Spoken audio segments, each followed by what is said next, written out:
Thank you very much. I want to say good morning again to all of you, and it is my pleasure, my absolute pleasure, to welcome you to the 47th Annual Legislative Conference. I am Val Demings, a freshman member of Congress, and I am absolutely honored to represent Florida's 10th Congressional District. Last year, I attended the conference as a candidate. And I am honored this year to be a freshman member of the House of Representatives and a member of the dynamic Congressional Black Caucus.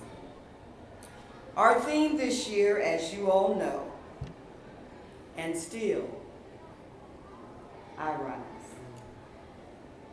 We're here to talk about a particular subject today, and we're going to get into that in a minute. But I want you all, each of you, to think about in each aspect of your lives that saying, and still I rise. And still I rise. A legacy of resilience that emphasizes the collective strength of the Black community to rise above injustice and inequality. A legacy of resilience in spite of the heavy burdens of injustice, oppression, substandard and inadequate circumstances and resources. Still we rise. In 1984, I became a police officer. Why? It's simple. I wanted to make a difference. Why? Because I wanted to make my community better, my community stronger. Many times we talk about the problems of a community, but are not a part of the solution. I wanted to be a part of the solution. And I was able to work my way up through the ranks to become Orlando's first woman chief of police.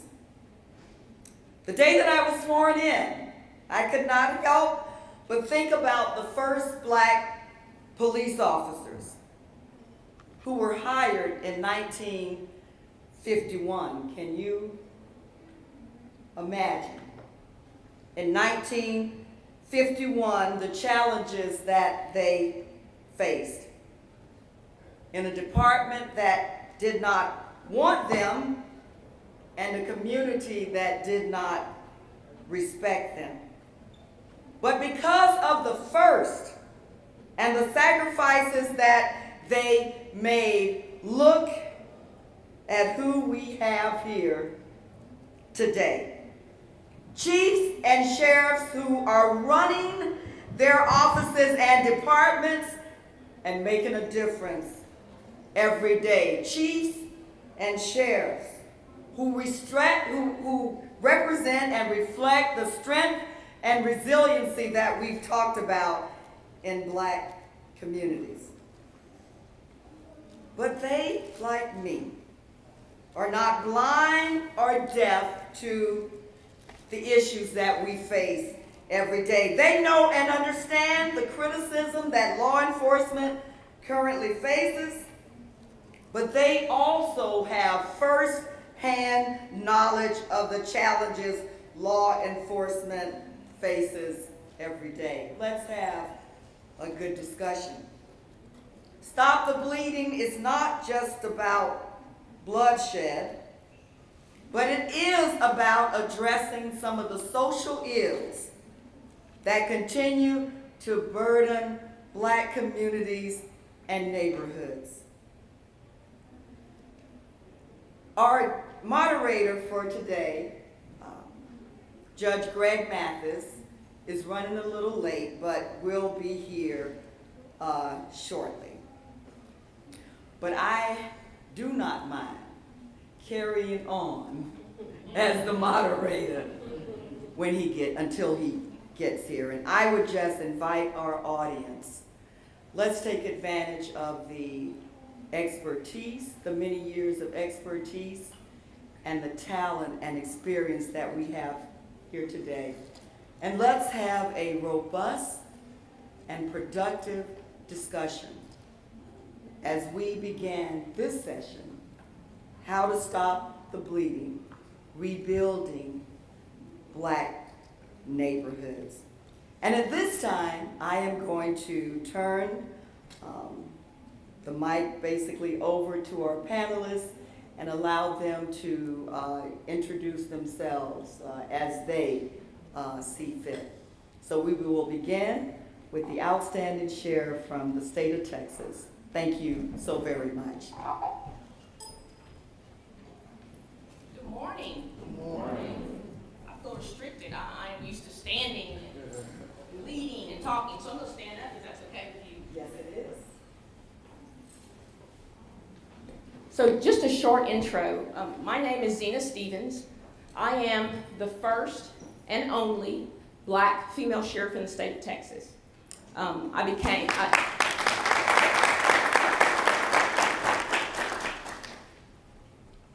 After 28 years of law enforcement, first of all, I graduated with a BA in political science with the hopes and dreams of going to law school.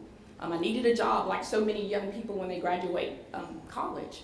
And so, kind of naive about law enforcement and the world, affirmative action was, in the 1980s, was what got me into law enforcement. And so I started my career on the streets of Beaumont Police, not knowing what to expect, but I quickly began to love it. It put me in the community. And so I learned quickly that I was an adrenaline junkie, first of all, but secondly, that I cared about the community. And so it put me in touch with people who needed my services.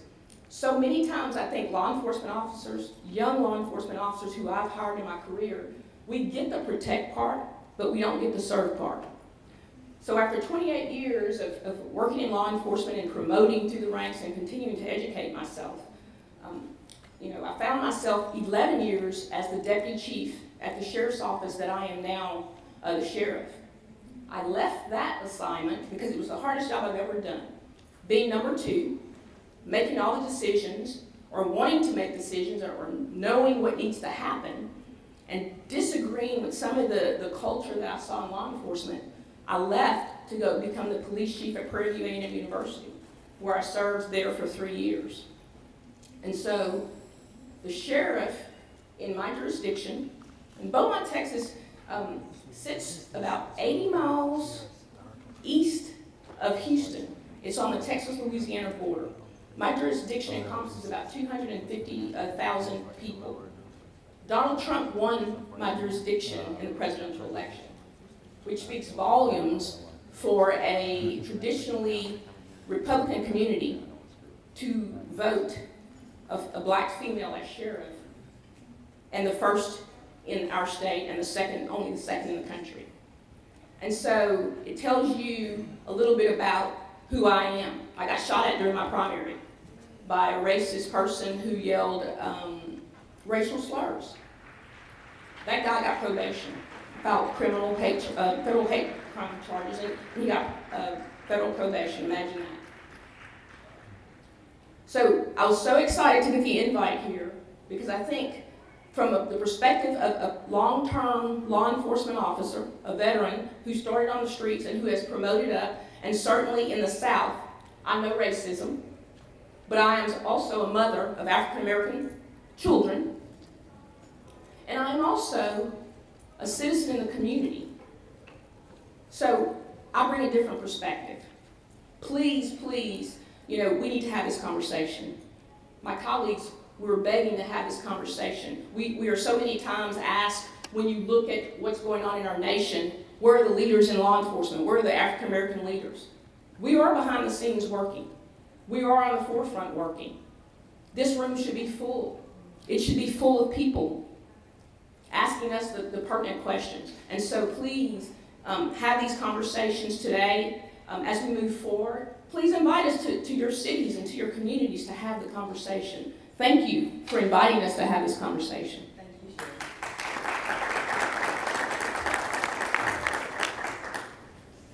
I guess you set the tone for introductions. First of all, good morning to everyone.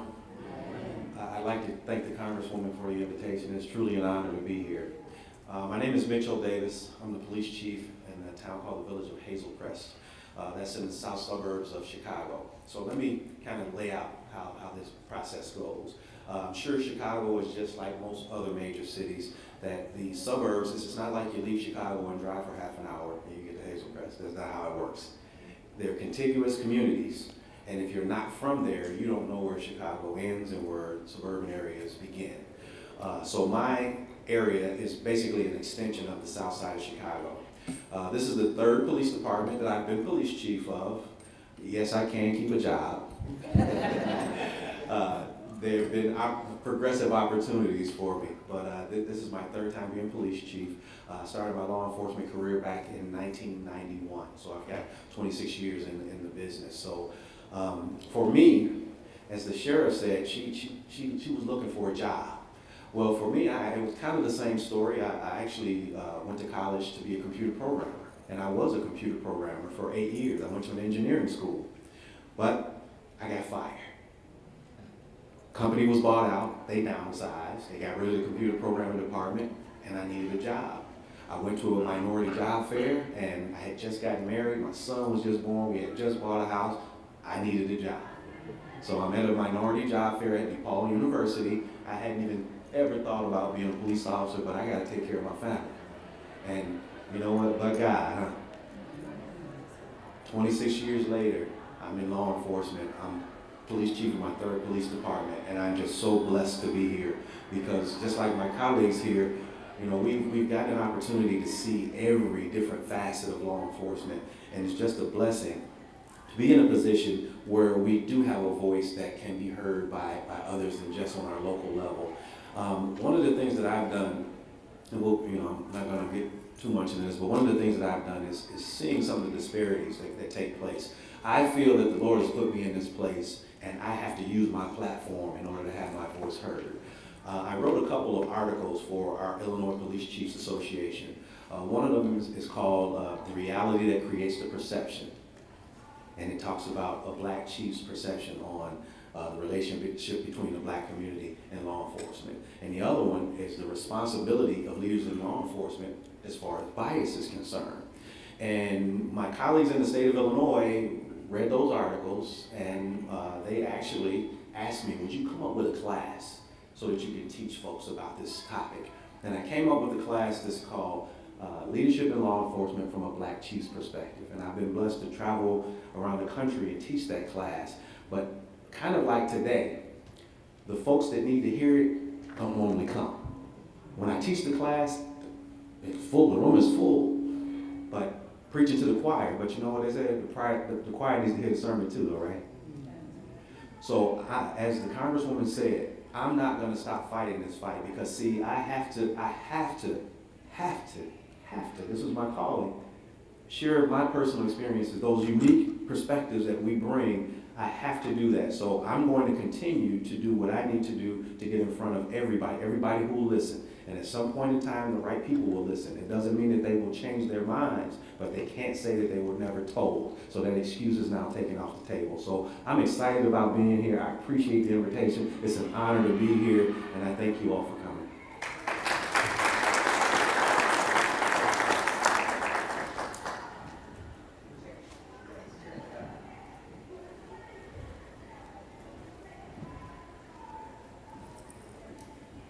Wow, good morning. Good morning.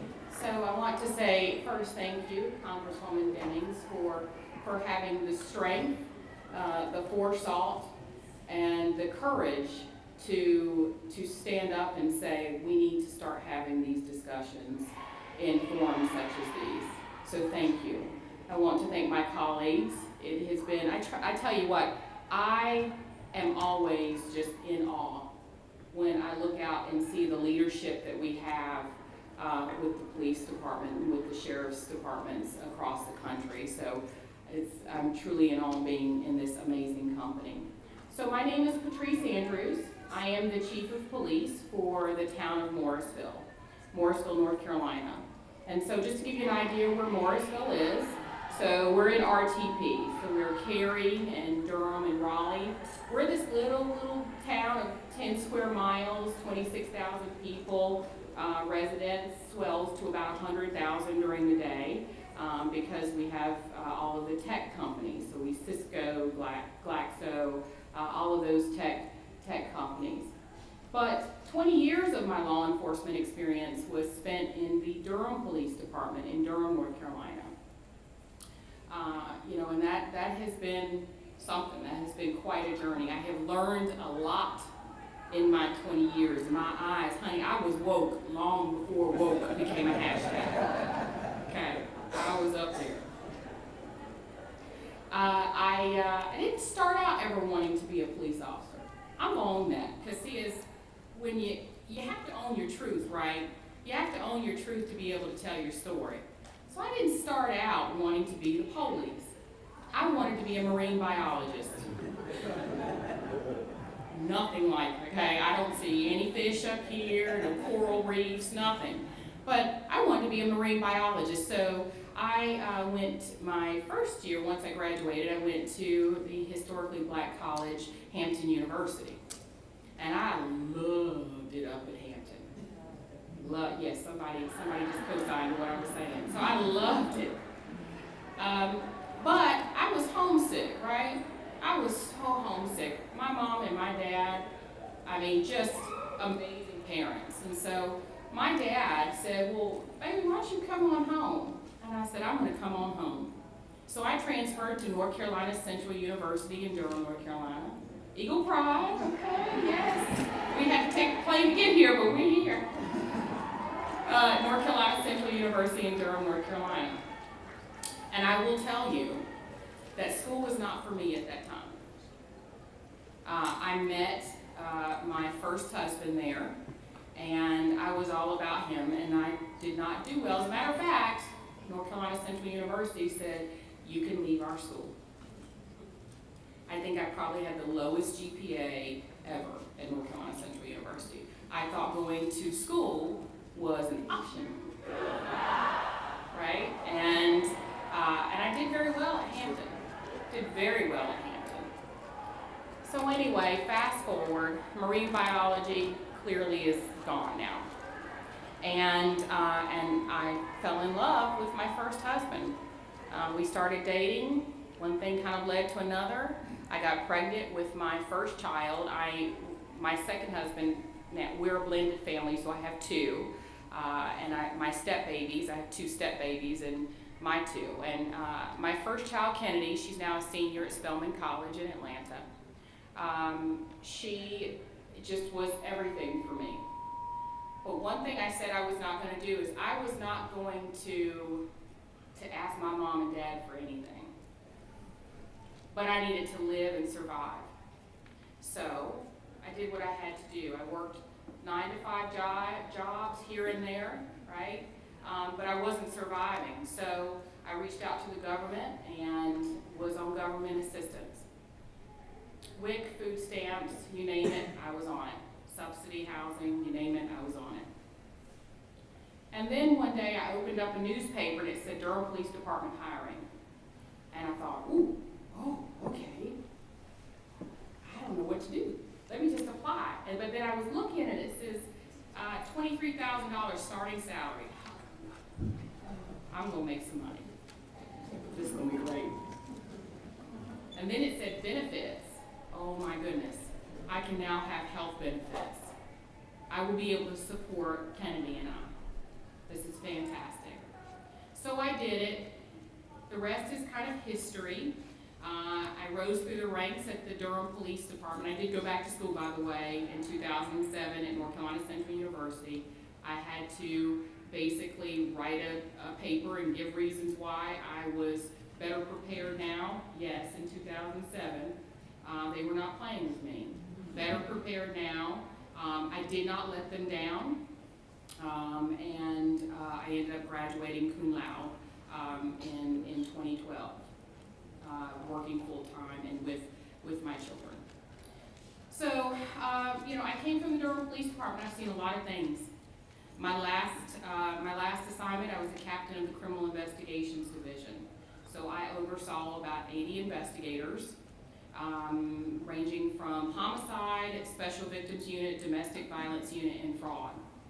And I'll tell you, one of the things that I went out on every homicide, every single homicide. And it got to be where I would go to bed very early because I knew something was going to happen. I've seen too much bloodshed, whether it's at the hands of law enforcement or at the hands of non-law enforcement. And I knew that it's time for a change. And so I continued to push forward, right? And I became the chief of police in the town of Morrisville. Durham is my home. Durham is where I come from. My dad was one of the first to integrate the schools in Durham, North Carolina. So I'm a child of civil rights. It is in me. And so here today is really kind of where I continue my journey, right? We have a responsibility to stand up and speak out against injustice. We have a responsibility to stand up and speak out and speak up about police brutality and violence. And so every opportunity I have to do that, I will. I'm not ashamed. I will speak out. You will not silence me. You will not set me in a corner, because my responsibility here today and every day is to create that platform where we all will be able to speak up and speak out and not tolerate. So I look forward to the discussion. Thank you.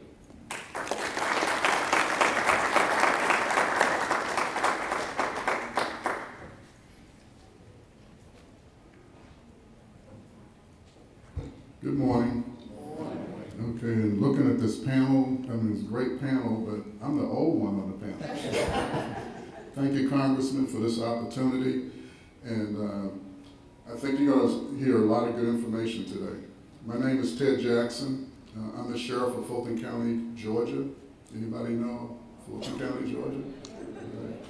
It's the largest county in Georgia with the largest city, Atlanta, the state capital. We have unique issues. And I spent a lot of time here in Washington. I'm originally from Baltimore. I got an undergraduate degree in physics, believe that, from Morgan State. So it was a college when I went. But a little bit of my background, I don't see anybody in the audience that would remember J. Edgar Hoover. Anybody? Okay. Well, when I finished college, I was drafted into the military and a Vietnam veteran. And when I came out, the FBI was looking for diversity.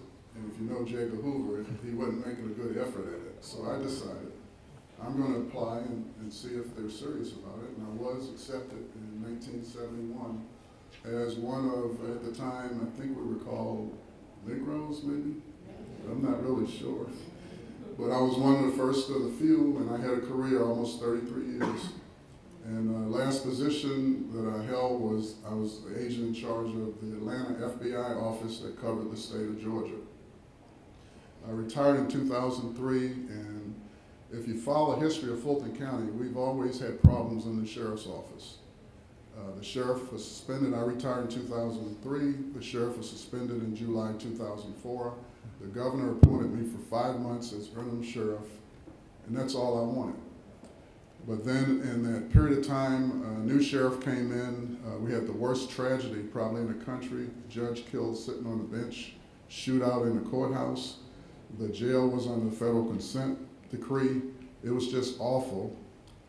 And I'm not a politician, and I'll admit that. I'm on camera, I'm saying that. I'm not a politician, but in law enforcement, if you're a professional and you engage in politics, and the sheriffs, we're all elected. Our bosses are the people that vote for us. And so during that 4-year period, the office was dysfunctional, and I was convinced to run against 9 other candidates, and I felt safe. I saw no chance of me winning, and I could say, hey, I tried, but it didn't work out that way. So I'm in my 3rd term. And One of the things we had to do was make the office respectful. Image is very important in law enforcement, especially in the sheriff's office. If you don't have the image, the people are not going to work with you. But when your image is off the chart and nobody respects you, you have to start from scratch.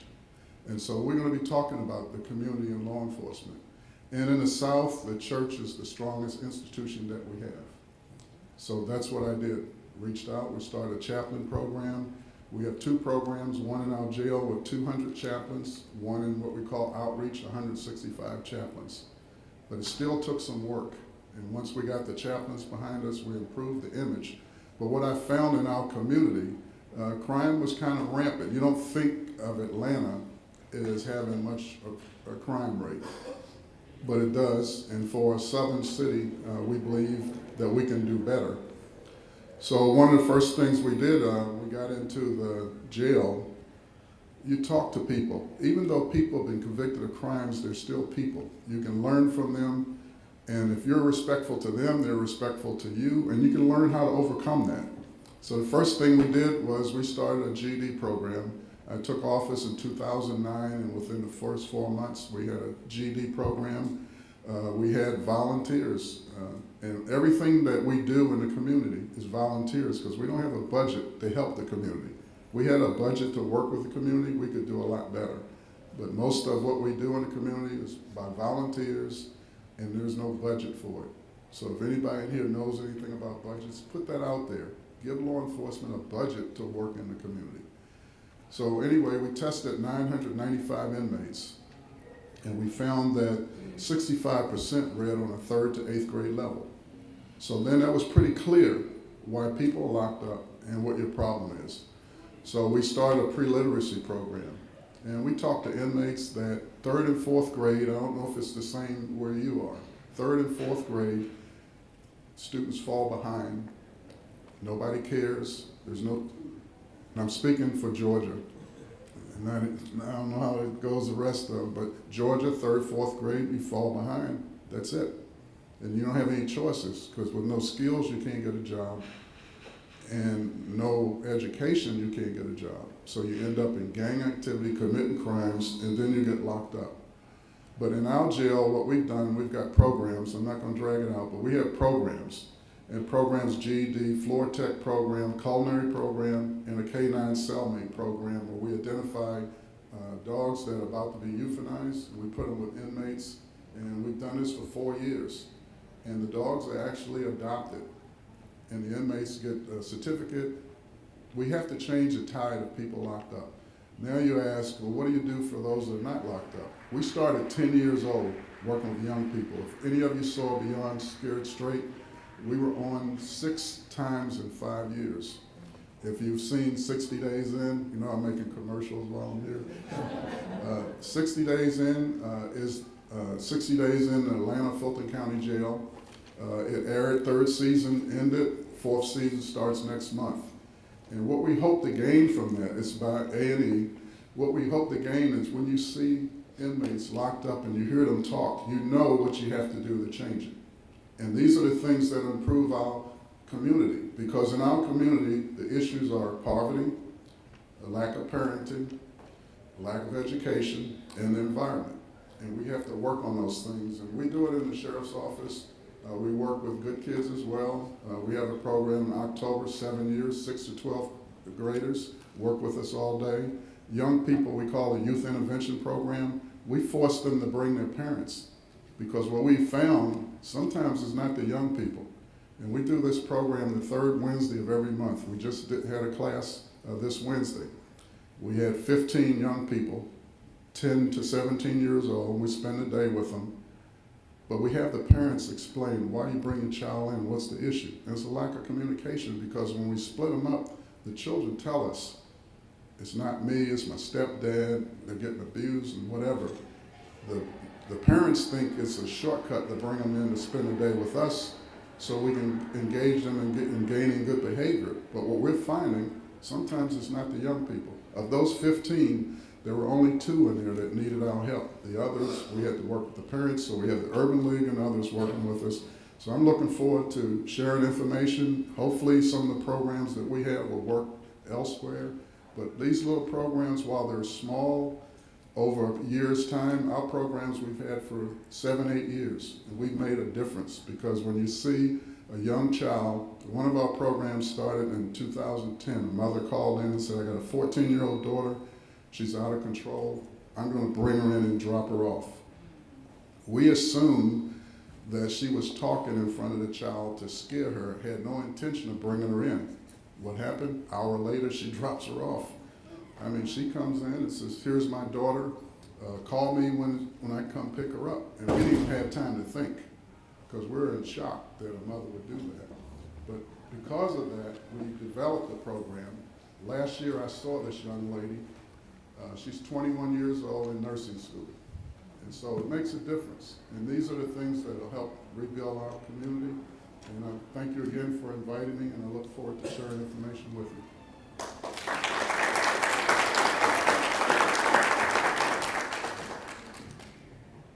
Once again, I just want to thank all of you for being here with us this morning. We're going to talk quite a bit about how we can improve the relationship between the police and the community. And we cannot be effective in moving the needle in that area without you. I am also so pleased to see our young people, the future. Look into your eyes and see the hopes and dreams, and we want to make sure that we create a future that is bright for you. And so to all of you that are with us today, thank you so very much for being here. Are there any persons who are in law enforcement in the audience? If there are, would you please stand and be recognized as well? Let's give them a round of applause. Thank you. Thank you so very, very much. And I also want to recognize one of my colleagues, another freshman member, at least to the 115th Congress, because he's no newbie to the area of making a difference in the great state of Pennsylvania, and that's my colleague, Dwight Evans. Please give him a round of applause. Thank you so much for having my back this morning, Dwight. Also, I want to take a point of personal privilege. I am so proud to present the sheriffs and chiefs to you that are here. But there is one sheriff. There's one sheriff on the panel who I just love. I love him. Now, y'all go back and tell the story. I love him. And I'm so glad that he accepted my invitation. It would have been a shame for other chiefs and sheriffs to accept the invitation and not the sheriff from Orange County, Florida, who just happens to be my husband, who is here with us. Now, he will tell you he didn't have a choice. But I know he really wanted to be here to take a part in this very important conversation. And so I want to present to you the dynamic, outstanding, handsome, debonair sheriff from Orange County, Florida, Jerry Demings.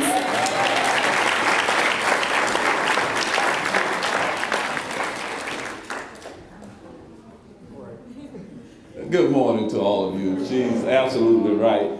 I didn't really have a choice in this matter. We've been married for nearly 30 years, so those of you who are married in the room, you understand. You know, they always ask me, who's the boss at home? And I say, my house is just like your home. If you're married, you know, and you're a male and you're married to a woman, we know who is the boss. If mama's not happy at home, then nobody's happy. And we have 3 sons, and we had a boy dog as well, a male dog. So we knew how this worked in our home in Orlando, Florida. But let me start by telling you just a brief, short story here. In January of 2009, I was here in Washington, D.C., attending the Major County Sheriffs and the National Sheriffs Association Conference. And we were staying at the J.W. Marriott not far away from here. And I overheard a conversation that was going on just behind me, and there were 2 sheriffs who was standing there, and they were having a conversation about something going on down in Orlando, Florida. And I heard them saying, "Have you heard what's going on in Orlando?" And if you've ever kind of eavesdropped on a conversation, but you didn't want them to know that you were listening, that's what I began to do. I said, okay, where's this story going, this conversation? And one of the individuals says, "Man, the sheriff is sleeping with the police chief." And the innocent bystander part of the conversation, he says, "Are you kidding? They're both gay?" Okay, so I interjected myself into the conversation at that point because the one guy who was very innocently asked the question, "Are they both gay?" he had made an assumption that if you were talking about a sheriff and a police chief, that you had to be talking about two men. And so to these ladies who are on the panel, you know, we are here in 2017 and we are still celebrating first. You've heard them talk about the first woman sheriff in the state of Texas in 2016 election. Chief, I'm gonna say maybe she'll be sheriff too one day, because let me kind of explain this thing about sheriffs and chiefs. There are over 21,000 law enforcement agencies across the United States of America. About 3,000 of those agencies are sheriff's offices. And so those of us who elected, a sheriff denotes a law enforcement executive who is a chief law enforcement executive for their county in most cases, and that means the top cop in their county. And out of the 3,000 sheriffs in the United States of America, there are about 70 who are what is called major county sheriffs. I represent the major county sheriffs of America, and I'm also on the board of directors for the national sheriffs, which I was elected to by my peers. I too serve as some of the first. My wife and I coexisted in the same police department for many years. I was the first African American police chief in the history of the city of Orlando. I was appointed in 1998 and I served until 2002. I was the 34th Orlando police chief. My wife, the first and the only woman to serve as police chief in the city of Orlando, was the 36th Orlando police chief. Now how about that? Now that means that in our community, that's quite a rarity. But for both of us at one point in the county, in the metropolitan Orlando area, the county is orange. There are 13 municipalities, and the city of Orlando is the largest municipality in the county, which has about 1.3 million people. It covers 1,000 square miles, so it's a fairly large area. I was the first African American to be elected as sheriff in my county, and also the first African American to be elected as a constitutional officer in my county. A year plus ago, I was elected by my peers in Florida as the first African American to be president of the Florida Sheriff's Association as well. So we celebrate these firsts. We are experts in our own rights. I get to humbly serve with the people on the panel here today. In my city, we were #1 in the nation last year. We had over 68 million people who came to visit us in our county. And my county is home to Walt Disney World, SeaWorld, Universal Studios, and even the Casey Anthony trial, if you all remember following that trial. And this past June of 2016, we have the distinction of having the worst mass shooting in the history of our nation, in which the Pulse nightclub incident occurred, which 49 innocent people died as a result of a single shooter, a terrorist who attacked a nightclub, LGBTQ nightclub in Orlando. If you Google our names, you know, I'm married to this beautiful woman, this member of the United States Congress here. If you Google our name, you will see a lot of things that will come up, but we have been able to serve. So it has its own unique challenges for both of us to be serving as elected officials in our hometown, in a place that is still in the South, where African Americans are not the majority. They're about 19% of our county, and for us to be celebrating these first in that county is very historic.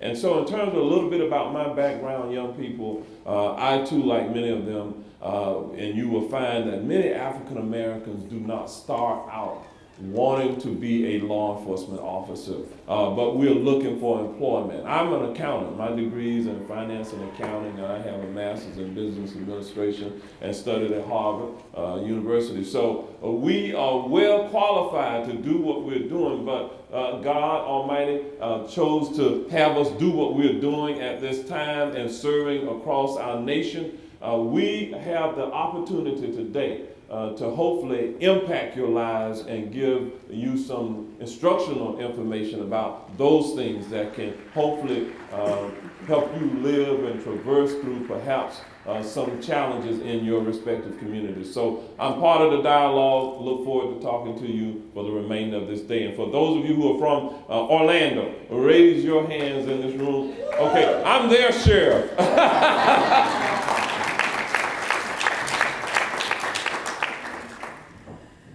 I want to thank our dynamic panel for those introductions, and I really think it sets a perfect platform for our questions today, not only the questions that I will ask, but also the questions that you will ask. And I'm going to say this, they might get me later, but no holds barred. Let's have a good, productive discussion. I would just kind of like to start off, Chief Davis, you talked about speaking up. How important it is. Was it Chief Davis or? No. Yes, speaking up and speaking out. Talking about the injustices and all of that. Speaking up, speaking out. But I'd like to ask the panel two questions, basically. Number one, as we begin the conversation of how we can better improve the relationship between the police and the community, I'd like to know what more can the police do to help improve the relationship, but also what more can the community do to improve the relationship, and why is it? You hear a lot of people talk about, good cops need to speak out more about bad cops' behavior. I'd like to hear a little bit from you about, do you believe that that is an accurate statement? And if it is, why don't good cops speak out more? So thank you. Anyone on the panel who wants to start first? I'll start first. Is the mic on?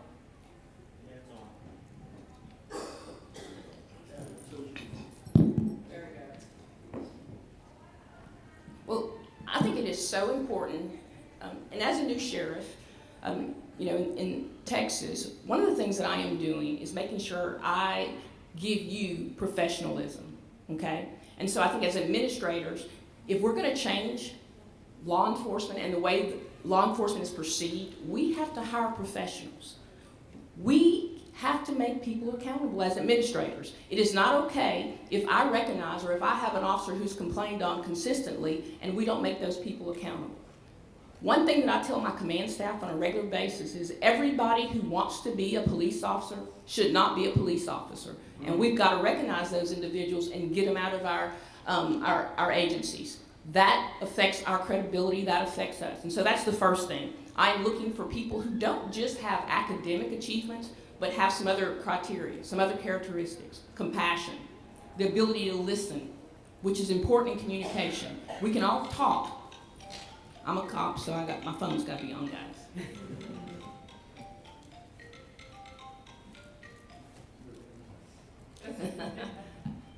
That's my windstorm adjuster, honey. I live in Texas, and we got damage from Hurricane Harvey, so excuse me, guys. But again, I think it's very important for us to hire quality police officers to serve you guys. That's the first thing. That's the first thing we got to talk about.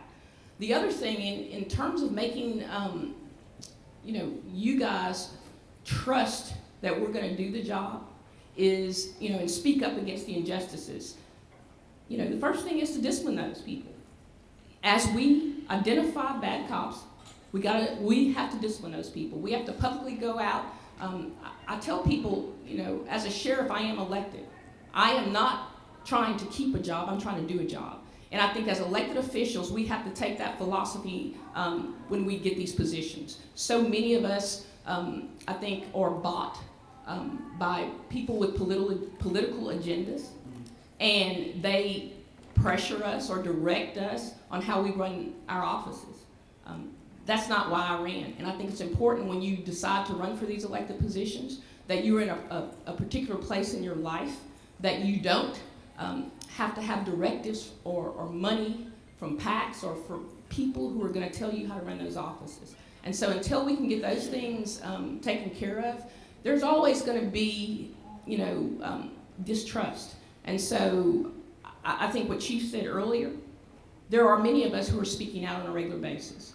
You got to be where we are to hear what we're saying.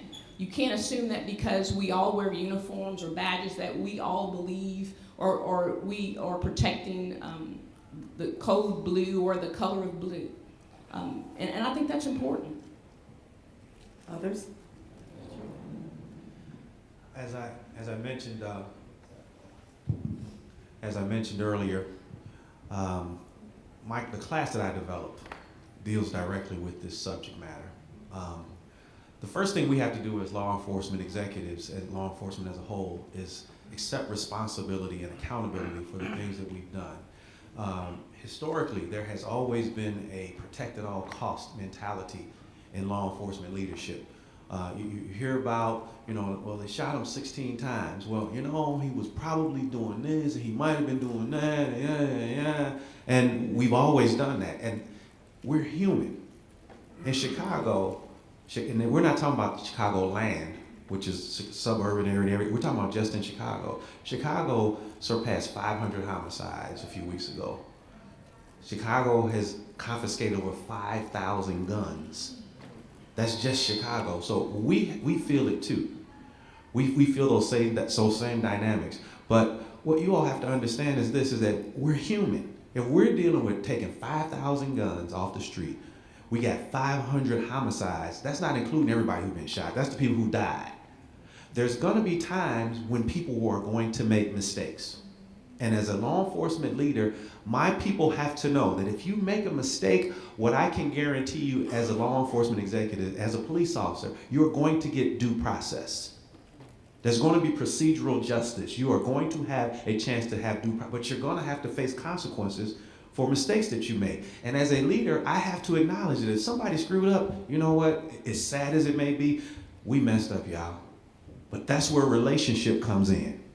If I honestly believe, and in the village of Hazelcrest, if I have an officer that is doing something just out there, but happens to do something where they kill somebody, I believe that given the correct circumstances, that the people in our community have a relationship enough with us that there's not going to be an uprising, because they realize that as a chief and as a police department, the way that we operate, once again, it's going to happen. It's not a matter of if, it's a matter of when. But we have to be transparent in what we do, and we have to be accountable and not defend everybody for everything that they do. We got to stop doing that. And because there are people out there, and there are colleagues that are out there that's been the culture, we have never had to answer to anybody, especially the minority community. We don't have to answer to you.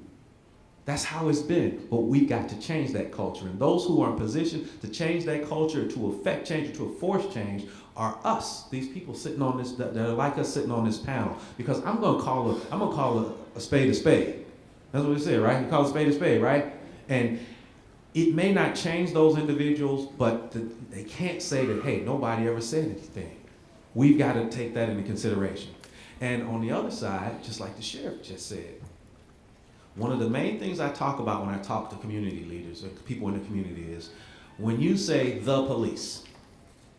When you say the police, you're talking about me. You never met me before. You've never dealt with me, and you're talking about the police. So you can't paint everybody with that brush, with that same brush. Most police officers hate bad police officers more than the citizens do. Our job is hard enough to do without bad police officers out there tainting it even more. So what we have to do is we need for the community to understand that yes, we are subjected. When she don't have that uniform on, you can't tell that she's a chief, and she's subjected to some of the same things that everybody, we still are. And those are some of the things that I share with my colleagues, and they have to realize that. So when you talk about the police, say the bad police.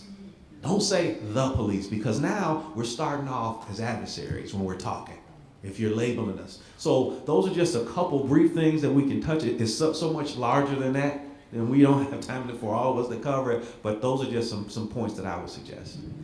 Any others that would like to speak on that subject, please? So I would just say briefly, because I really can appreciate all of the comments that have been made thus far.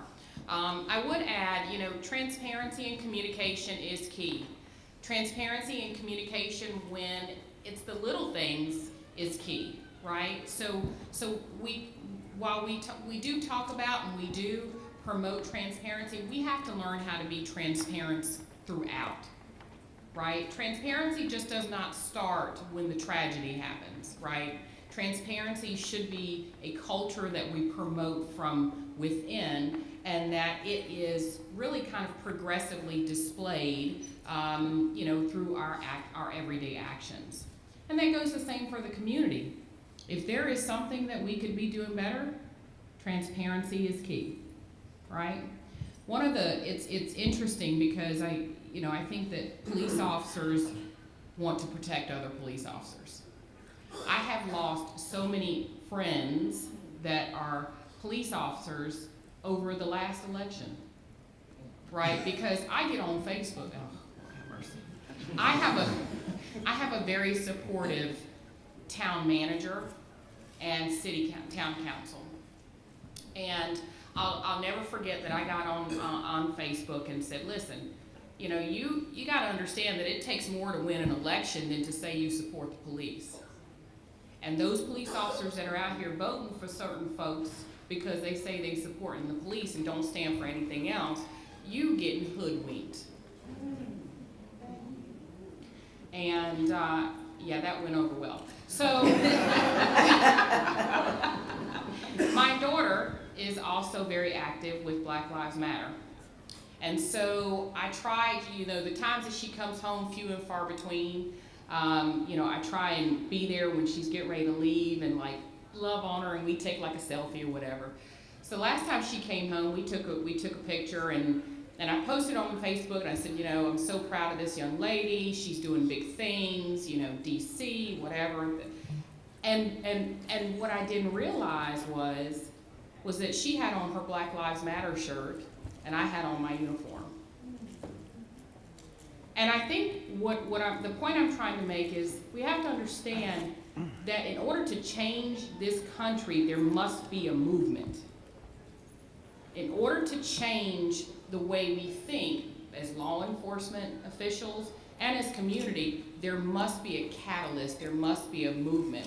And that's what's happening. And what I tell all of my staff is that do not ever speak about Black Lives Matter as a fly-by-night thing.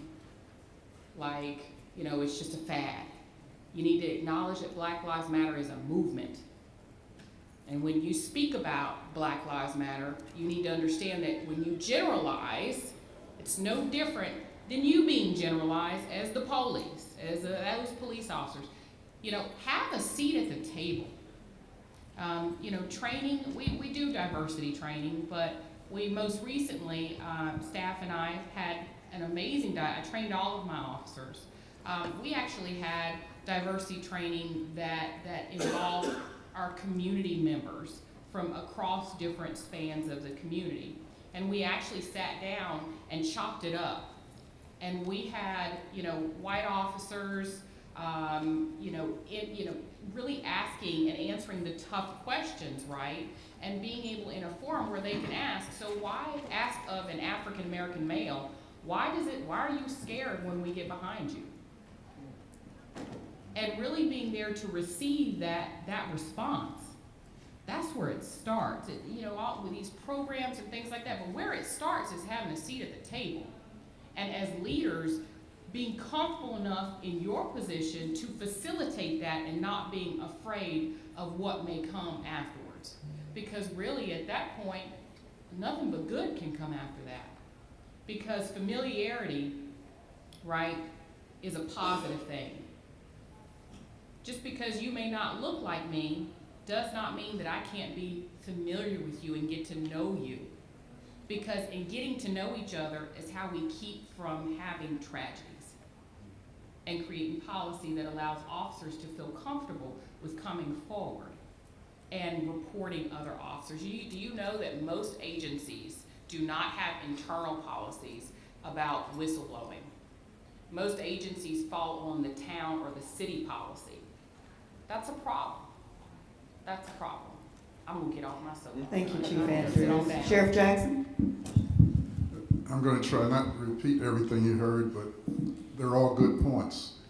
But I would add, and I said earlier, image is very important. So you can't wait till an incident occurred and then try to create an image. You got to do it before. And then you got to understand your community. What we do in our sheriff's office is we have people speak against us. We'll go sit down and talk with them and see what the issues are. And we're also transparent. We get ahead of a story. One of the things we did to improve image, I decided personally, one-on-one, to meet with all the media once a month. And I started in February 2009 and it ended in August 2009. What happened, we were too transparent and we were considered boring because we don't hide the truth. It sounds like an insult, Wow. but it's something to be proud of. And when you build that image, because the media can make you or break you. So if you don't have a relationship with the media, nothing else works. And so in addition to that, and I mentioned earlier about the chaplains, we meet with the chaplains, 165 of them, fourth Wednesday of every month. They have large congregations, so any message that we want to pass on, they do it for us. And we also created a Citizens Academy, and I think that was one of the greatest things we did because this year we had our 6th annual Citizens Academy class, and we take them through firearms simulation because it's very difficult, and you heard Chief Davis say that you have to make quick judgment. And you don't understand the judgments that police officers go through. So when you go through it, and we have scenarios and we change them, we take them through 25 of them in the class, one-on-one with the simulator, and they have a whole different version. Because that split-second decision can cost a police officer's life. And you gotta understand what that's about, and we need to do a better job educating the public. Some of our greatest critics in Atlanta, we had them come and go through there. And when they come out, they have a different respect for you. But the other thing in law enforcement, we can't tolerate a bad cop. There are 880,000 sworn officers in the country. There are about 80 million calls.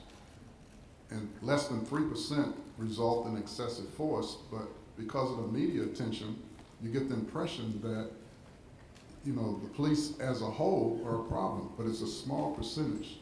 And none of us, and I know I can say when I first went in the sheriff's office, we had issues with brutality, corruption, you name it. And it shouldn't surprise any of you, I brought the FBI in with me and cleaned it out. And once you set the tone, then the police officers, when they get involved in an incident, people will trust you to say they'll do the right thing. And one example, we had a probation violator in a building that was separate from our courthouse. And the janitor came up and said he found a gun inside a newspaper that belonged to the probation violator. So of course they called the sheriff's office to come arrest him. And the deputies put the handcuffs on him behind his back, sat him in a chair, and all of a sudden he said, "I'm not going back to jail." And he hit head first through a window on the 4th floor. When we saw that, we figured, okay, you mentioned riots and protests. Nobody said a word. The only person that said something was his dad said that we pushed him through the window. So that reinforces your image. When something like that happens, because when they called me and told me, I go, oh, here we go. But they believed us.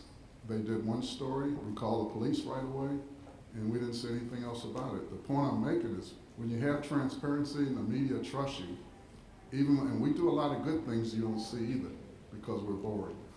But you take that with it. And the bottom line is transparency is very important. Sheriff Demings? I think that my colleagues have done a fairly good job of touching on most of the issues. The only thing that I would add, in terms of trying to deal with whatever stereotypical images that Americans have of the police have this obligation, I believe, to do more than just arrest people. And so I encourage my staff and all law enforcement officers to get involved in their community by volunteering, by being coaches or mentors and doing some of those other things. And we don't do a good job, I think, sometimes of telling our story. And so in my organization, we do a fair amount of social media where we have deputy sheriffs who run the Police Athletic League. And it's all about relationships. When we create relationships with young people, what we're trying to do is teach them that we care about them. And as the old saying goes, they don't care how much you know until they know how much you care. And so that's what we try to do to try to change that trajectory of what we see sometimes in our country. Before we get to your questions, I'd also just like to mention that we heard more than once that many of you did not start off wanting to be police officers. It's interesting because I did not either. I was going to law school and represent everybody who couldn't afford to, have good representation. But you ended up here. When I joined the Orlando Police Department, they came looking for me. They were, realized that diversity matters, that the police department should reflect the communities in which they serve, and they came looking for me. We traditionally do not walk into police departments wanting a job, but I'd like to hear from you some of the challenges that you have if we want police departments, because I think it's important in building trust and establishing relationships, that police departments reflect the communities in which they serve, and they reflect the communities at all levels. So if you would just talk very briefly before we get to the audience questions about some of the challenges that you have with recruiting people who look like you. I guess I'll start. For me, it sometimes is a challenge, but first, in order to, I think, attract individuals into our profession, they have to see themselves being successful in that profession. And so because you now see us sitting here in very high profile, very visible ways, hopefully that sends a message to some child out there that maybe that could be me one day. And then we are always concerned about our image, how professional we appear. If you look sometimes with some of our other colleagues, they may not look as professional as we do, but we don't have that luxury because we are part of the community, we're part of you, and at the same time we have these major responsibilities to protect human life. As it relates to recruiting, we have to have some basic requirements in order to be a law enforcement officer. Obviously, none of us can hire people who are convicted felons, and sometimes that creates a challenge for us. But we look at least I do, one of the things I look at is whether or not you have good credit or not. Because for me, if you have bad credit, you can't pay your bills, if you are struggling, I'm trying to hedge my bet that when no one is looking, when you're in people's homes and cars and you have money and all other things of value before you, I'm trusting that when no one is looking, you're going to do the right thing. So having good credit is an issue for me. Right now in my organization, within the last couple of days, sadly I have to tell you, we had to arrest one of our own because there was an allegation that he responded to a burglary, and the individual who reported the crime had some narcotics in his home and ended up being arrested himself. Well, the accusation is that one of my deputy sheriffs helped himself to some cash out of this individual's wallet and ended up using that credit card to go buy some items. Well, for me, we're gonna make certain that we prosecute liars, we prosecute those who prey on others, and so I'm always concerned that as I recruit, if we delve into your background, if I see something that indicates that your past behavior, the best predictor of future behavior is past behavior.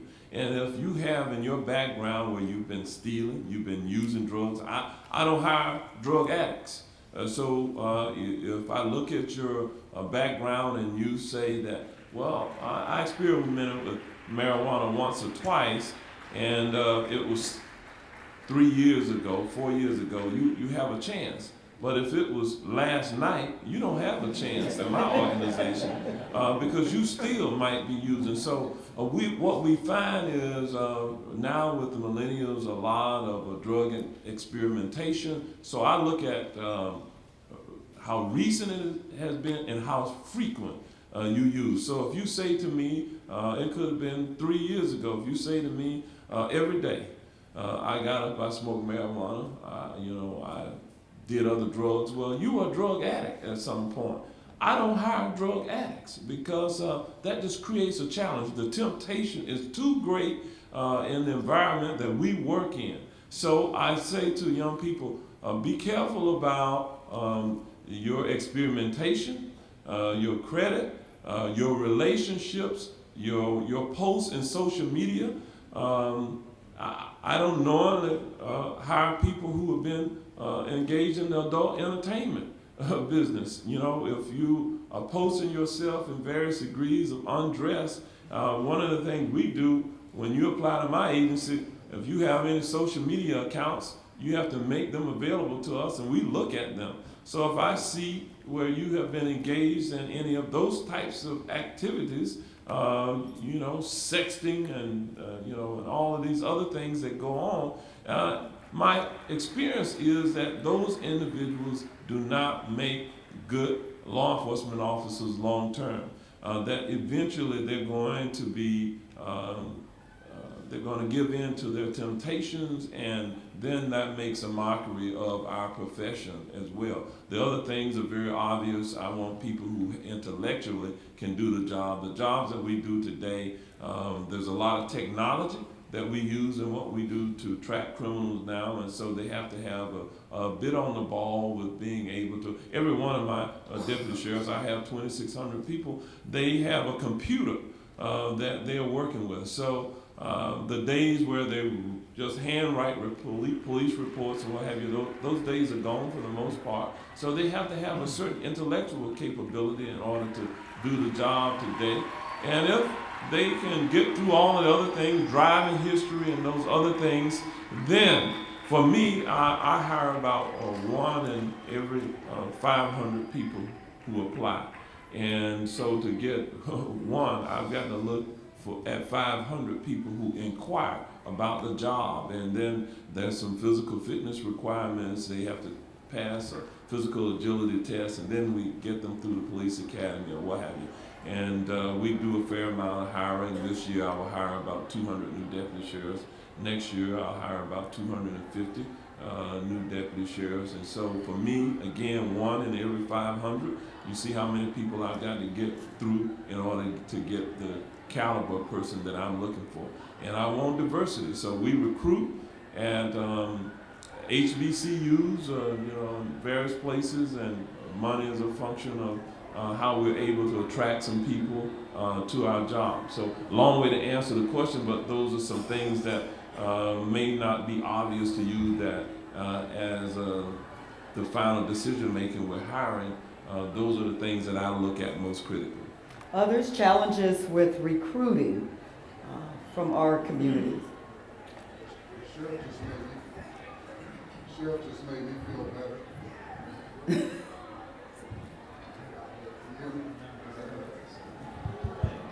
Okay, all right, listen. Well, Sheriff just made my day. We hire about 10% of those that apply. If we did 1 out of 500, we probably wouldn't have anybody. But but I think standards are very critical because the issues that we have with the community are based on the people that we hire. So if we don't hire the best or try to hire the best, we're going to always have problems with the community because we're not going to have the best. One of our problems is our pay is so low. And it's come to the point where the state police were the lowest paid in the whole country in Georgia. They got a 20% raise. So now the rest of us are trying to catch up. Our starting salary is not very competitive. We don't have any problems attracting diversity. Our problem is keeping them because we're hiring. Our process is you apply and then you come out for agility tests because we have physical requirements. And before we had the agility tests, we would have people that couldn't walk up a flight of stairs, people that couldn't do one push-up. So we brought in the agility tests, and we do that at least once every other week. And we just had one on Wednesday, and we had 65 show up, 45 we're going to be able to work with. But like the sheriff said, we ask questions, and they don't understand that you can't use drugs. We'll ask, when's the last time you used drugs? And they'll say, last night. I mean, you're coming in for an agility test to be hired, and you don't understand that drugs will keep you away. And so we have a psychological test because we want to make sure we have about 26 to 2,700 inmates, and 92% are violent offenders. So we don't really have a jail. We have a prison, and prosecution takes anywhere up to 9 years to prosecute gang members, people charged with murder, rape, and robbery. So we can't have people working in the jail that have a temper. Because if you've ever been in a jail, you know the inmates will bait you. And then they're in for charges of murder, and they bait you. All of a sudden, they're the good guys, you're the bad guy. So the psychological evaluation helps us, and the polygraph. And so we can eliminate some in the beginning, and then we do a background check and all the things that the sheriff mentioned, we go through that. But what happens, we keep them on probation for 15 months. And the reason for that, in that development stage, while they're working, we can determine if we need to keep them or not. And we don't want to keep those that are corrupt. We don't want to keep those that are using drugs because they might come in and they might not have used drugs, but they're baited.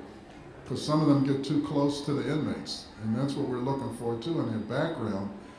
Because at one time before I became sheriff, the inmates were recruiting their friends from the gangs that didn't have a record to come in so they can smuggle in contraband and control the jail.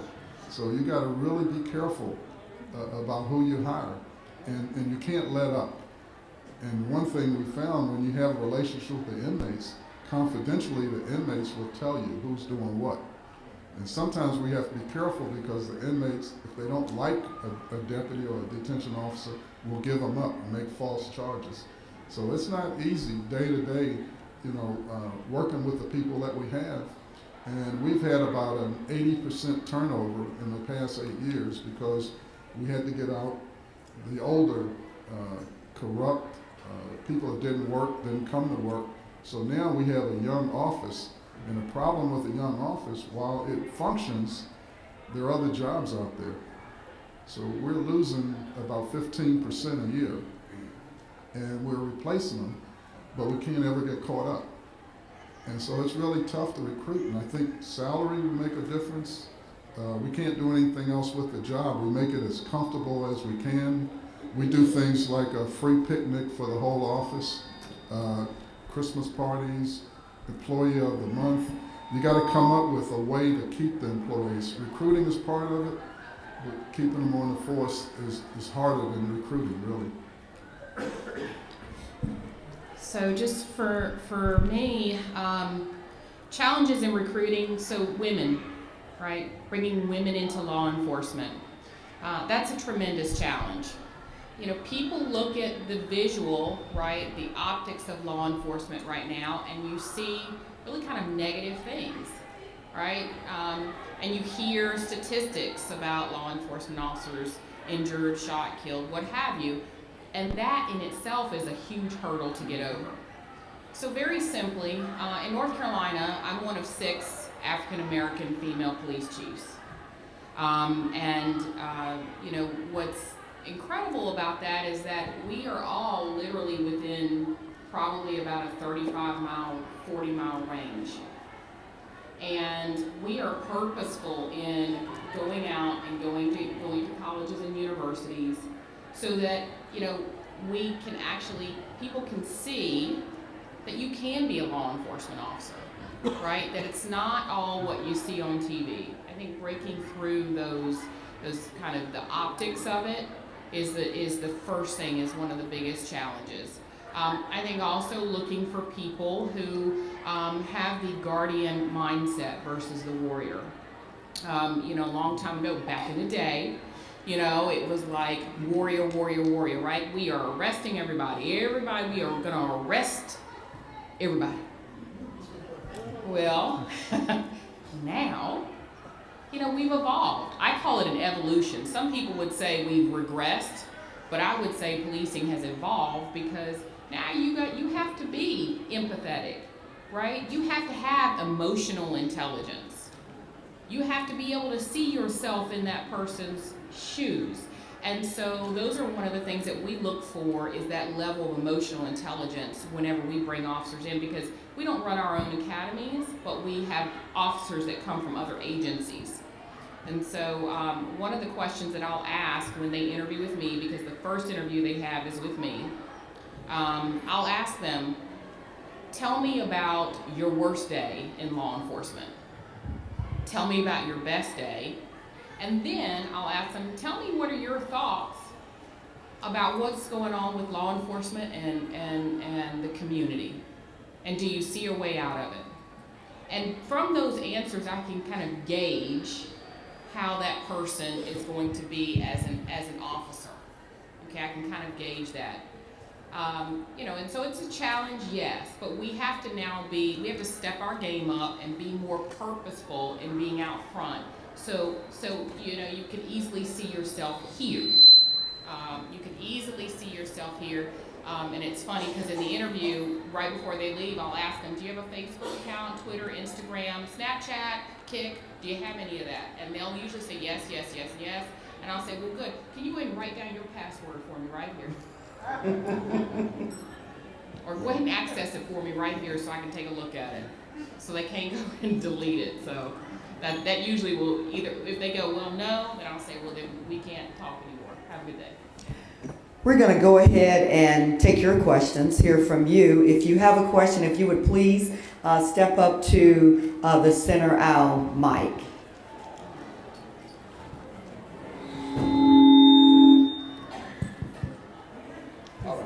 Thank you all. This is unique for me because I probably would not have come into this session a year ago, but now I'm in this session because I live in Maricopa County, and we just removed Sheriff Joe Arpaio, obviously, and Sheriff Paul Penzone appointed me to his chair of African American affairs, and so.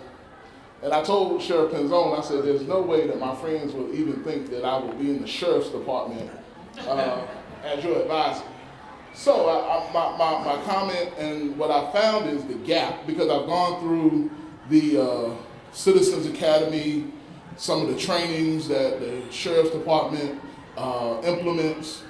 So there's a tremendous gap with our community, the African American community, and the law enforcement officers' experience. And so I understand that there are cadet programs, there are citizens academies, there are a number of different ways of ride-alongs. And unfortunately, it seems that there's a poor job of marketing or expressing what it entails to participate. There's and you gotta go through a background check. So some people are intimidated by going into the sheriff's department or touring the jail. I was able to tour the jail in Tent City before it was torn down. You had to go through the background check. So a lot of us, when we talk about law enforcement and going to, some people are like, I don't want to go there, they might keep me. I'm like, well, what you do? You know? So how can we, and I definitely want to talk to all of you, because in this role, we make up about 5% of the population in Maricopa County, black people, make up about 5%. of the population. However, the sentencing disparities, the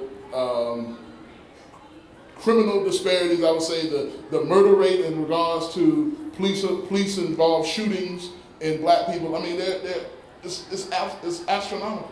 It's ridiculous. So how can we work together, or how can, I guess that's the whole point of the To forum. increase the marketing so people will know Yeah.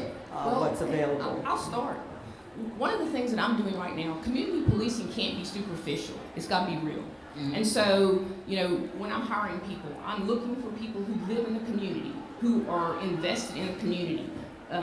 In our community, lots of people apply for police jobs who live in the outlying areas. That's a problem for me, for you to take money out of our county and go somewhere else. And so I'm looking for people who have a vested interest in our community. I'm also looking for people who are going to be out there, who are going to be working the boots. It can't be a once-in-a-year cops and kids program or picnic, okay? And so, you know, we do things in the schools. We're a permanent fixture there, where we're educating. We are actually doing some training in middle schools. It's not your standard Explorer programs. It's talking to kids about credit. It's talking to kids about how to get to a point where you can pass a background to become one of us. You know, I think when you're 17 and 18, or when we're doing recruiting in universities, it's too late. Many times their credit is already shot because they've gotten these high interest credit cards. And all kind of other issues. As a culture, we don't educate our kids about important things that screen them out of our career path. And so, you know, for me, it's about not being superficial in terms of community policing. It's about being real, being a fixture, a permanent fixture. I too, like many of my colleagues, regularly meet with our pastors. You know, we're regularly in the schools and regularly with community leaders. You know, I am, in our community, we have Stop the Violence groups. You know, I too, you know, don't understand as a law enforcement officer why the Black Lives Matter issue became an issue, okay? It's not an exclusive idea, you understand? And so I am making it all right in my department, in my agency, for people to have outside interests, you know, that may, I think 50 years ago, been unheard of, okay, in terms of helping in our community, whether it's with Black Lives Matter or any of these other splinter groups who are doing good work in the communities. I believe police departments and sheriff's office should adopt the culture of its leader. And so it's important for more people like us to lead agencies. We can't do that if you guys don't start applying for those jobs and become leaders. And you don't have to be a sheriff or a police chief to be a leader within an agency. Thank you so much for your question. Thank you. Next. Good morning. Thank you for putting together such a competent panel to discuss this topic. Thank you for being here. I really appreciate that. My question goes to your work with the District Attorney's Office.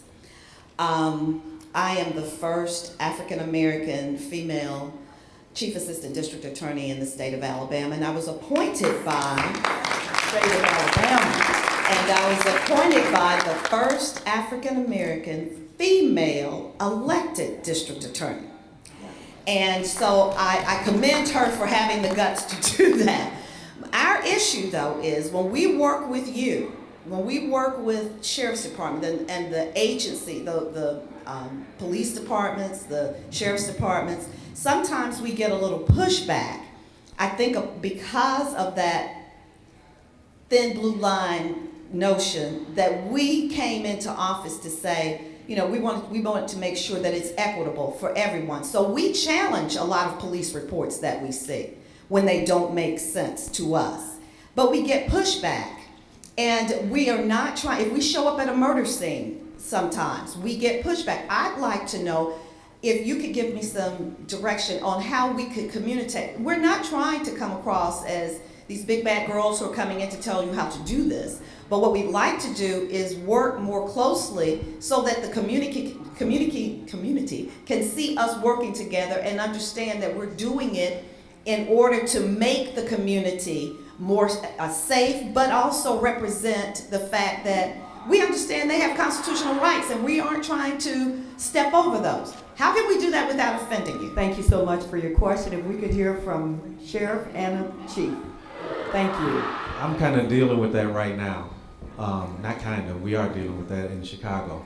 Chicago currently has its first African-American woman state's attorney, in Kim Fox, and she was just recently elected. And so in Cook County is one of the largest counties in the country. In Cook County, there's over 100 municipalities in Cook County.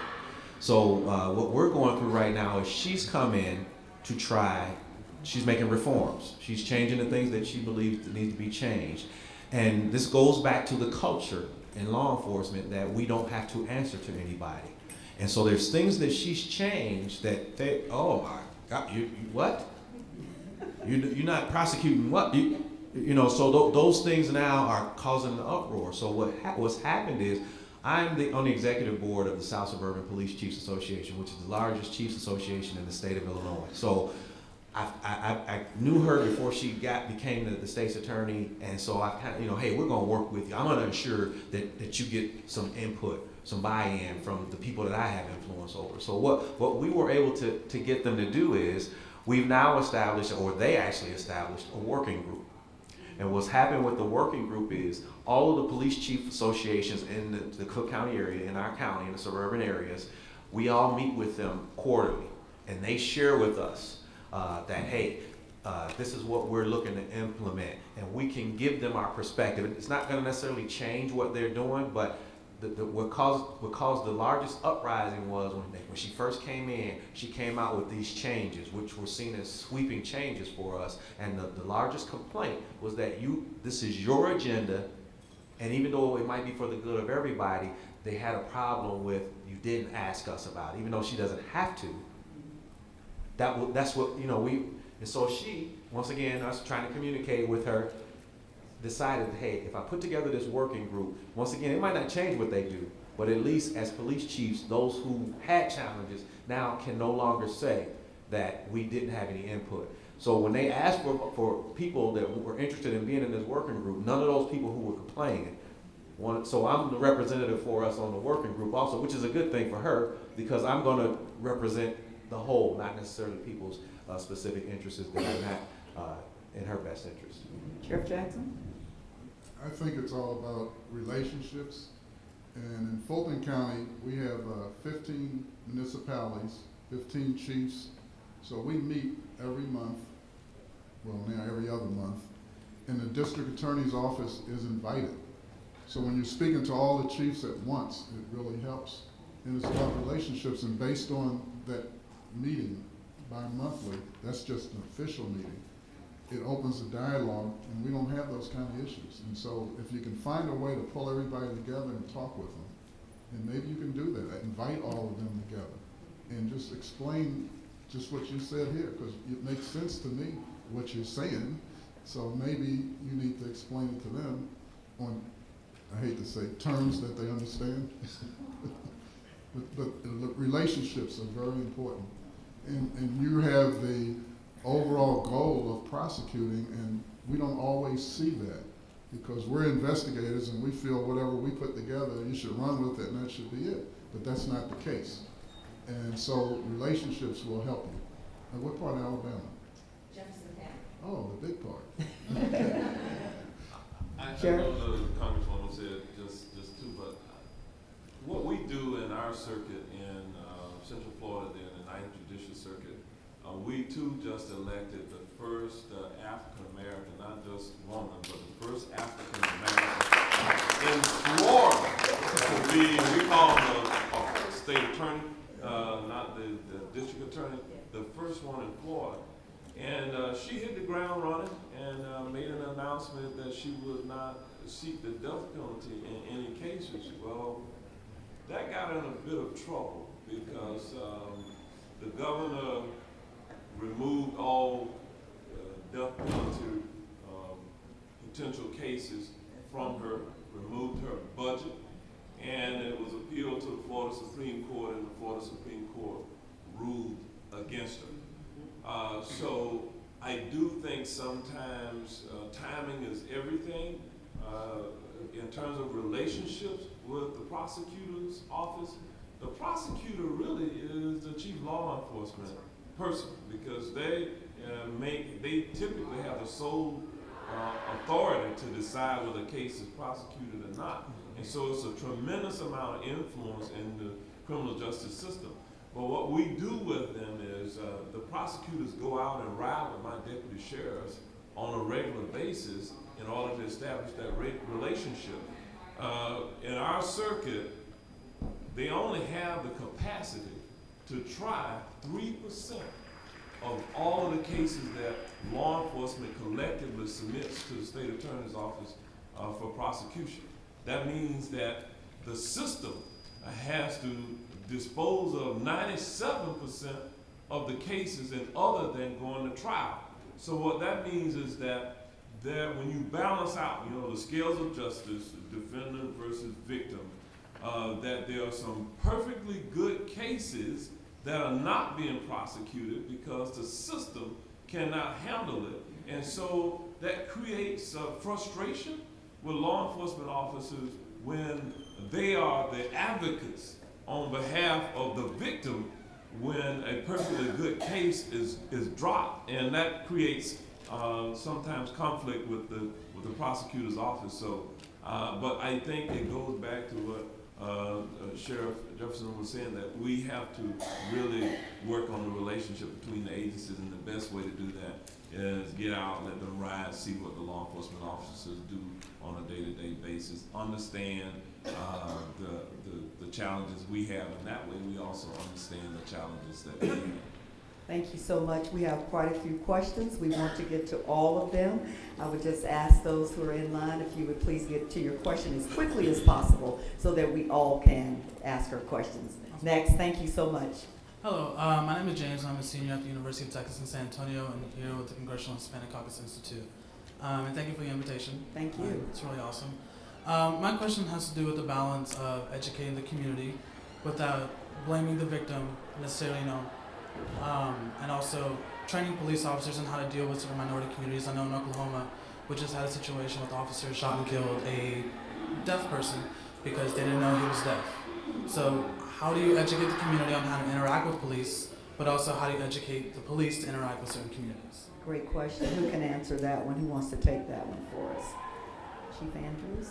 So, great question. I mean, one of the kind of the untouched or very little corners of policing is mental health, or persons with disabilities, right? And so what I will say to you is this, is that, we have to be very targeted in our training. And so, one of the ways that we are looking at really kind of getting at it is giving officers, stipends, officers that come into the department that are able to sign language, right? Really kind of bringing officers in that have those really characteristics that for a long time we didn't really look for or anything like that. But also, once you bring those officers in, training them properly, whether it's taking them to, certain facilities to be able to sit down and speak with caseworkers or social workers on how to interact with citizens that have disabilities, right? Crisis intervention training is huge in our state, where we actually send officers to, pull towards me. Okay. Send officers to really have hands-on training with individuals within our community that requires a different kind of police response, right? Knowing how to identify someone that is deaf, knowing how to identify someone that is autistic, knowing how to identify these people instead of we just go straight in, for what we consider police work. I think that's important, having the patience and teaching the patience and the tolerance, right? To be able to de-escalate a situation, kind of pulling yourself back and so that these things don't happen, right? Because I think if we take a page or a chapter out of the book, what you will see is that with some proper training, right, being able to see ahead of time, that situation could have very easily have been avoided. Thank you so much for your question. Next question, please. Do you all want to make a little noise just to let them know that we're here?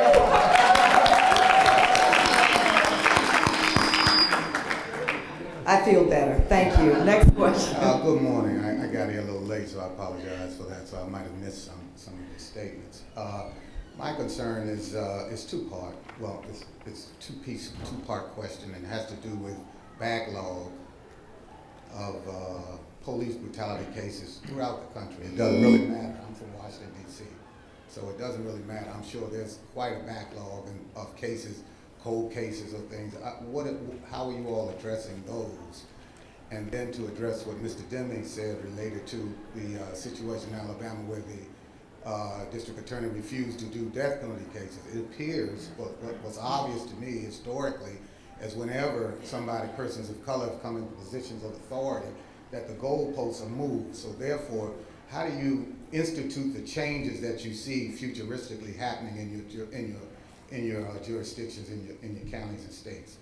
And the last piece is, it's a real talk. What do you all think about the sheriff of Milwaukee? We were doing okay, and you just had to go there.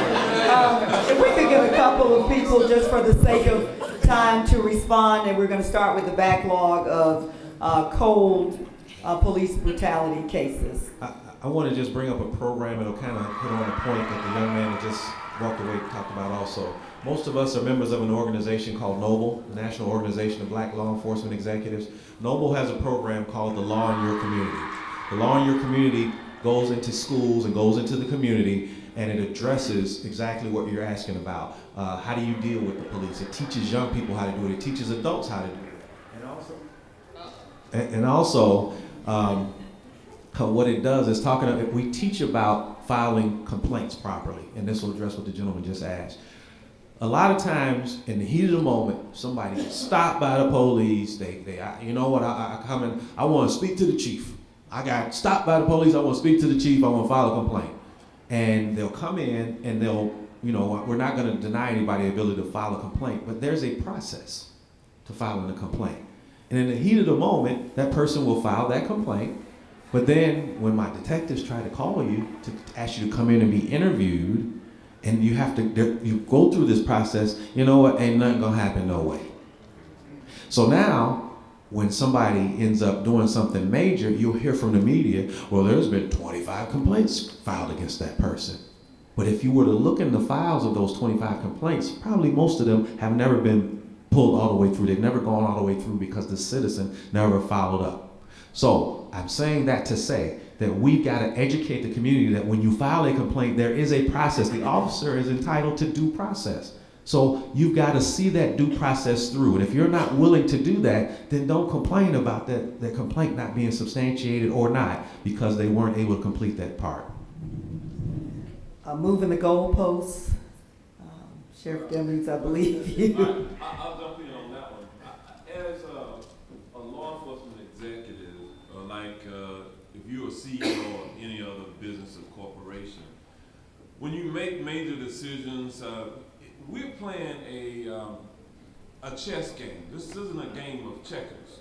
When we are dealing with law enforcement officers or individuals who have the authority to use deadly force in a civilian environment, that's a tremendous amount of authority and discretion that a law enforcement officer handles. So in order to make certain that we're providing the kind of service that we should be under the colors of law and under our policies and procedures, it's a function of the training that we have and the supervision. So we have an obligation to make certain that we supervise our people in the field. Now, in my agency, we have deployed body-worn cameras. And let me tell you, since we have deployed body-worn cameras in the last 18 months, it's an expensive proposition. And in Florida, we have an open public records law, and we have to retain all of those records when we download the video footage. Out of the millions of records that we have now collected in the last 18 months, what I can tell you is we have seen a significant decline in the number of complaints on my deputy sheriffs. We've seen a decline in the number of times that my deputy sheriffs are injured. We respond to 1.3 million calls for service in our jurisdiction. And if I ask you to give me a certain percentage of the time that those calls for service result in some type of use of force of any kind, you would probably say 10%, 5%, 1%. 1% of 1.3 million for you millennials in the room is what? How much is 1% of 1.3 million? 13,000 times. Well, factually, in my agency, we don't have complaints of use of force or excessive use of force 13,000 times. It's about, last year we had 95 such instances in which, there was any kind of complaint that we investigated. So it's really very, very rare that we get allegations of misconduct. Now, it's not with the deployment of body-worn cameras is not just about the law enforcement officers adjusting their behavior, because guess what? When a citizen sees that little camera, they modify their behavior, and that too has resulted in less of a conflict. And so for me, it has been a good thing. But it's costly. That's a $3.5 million cost to my agency and to the taxpayers of Orange County over a 5-year period of time, because we're first response. We respond to 911 calls. We don't run the jail in my jurisdiction.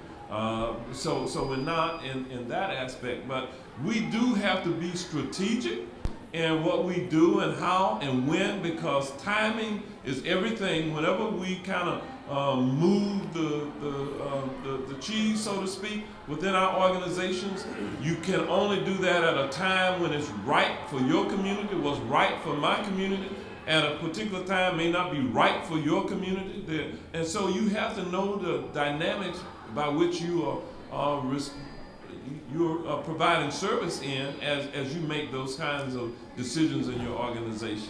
And then the last part of your question about what do we think about the sheriff from Milwaukee, I'll answer that one. We try our best not to think about the former sheriff of Milwaukee. Thank you so much for your question. Yes, ma'am. Hello, okay. My question is based on change in training of the street police officers. There has been a number of murders we know of innocent, well, we would like to think innocent bystanders. I'm in South Florida, where we recently had a shooting of a caretaker of a mental health patient with him laying on the ground, arms up, full position, to where he showed nothing of threat, but he was still shot by a new police officer who, when he asked, "Why did you shoot me?" he said, "I don't know." So is there going to be a move into where we change the training of the beat street cops? Because we've seen there's a difference of when the sheriffs show up. There is a more move to de-escalate the situation, and they understand how to handle the common people of the area. They understand our movements, they understand how we interact, they understand sometimes when your tone is a bit more, you're not really being combative, that's just the way you speak, and that's the typical interaction of that area. So I understand, Chief Andrews, you mentioned diversity training, but is there going to be a more in-depth and comprehensive training for the street police officers? As I understand in LA, Snoop mentioned when they went and marched to the LA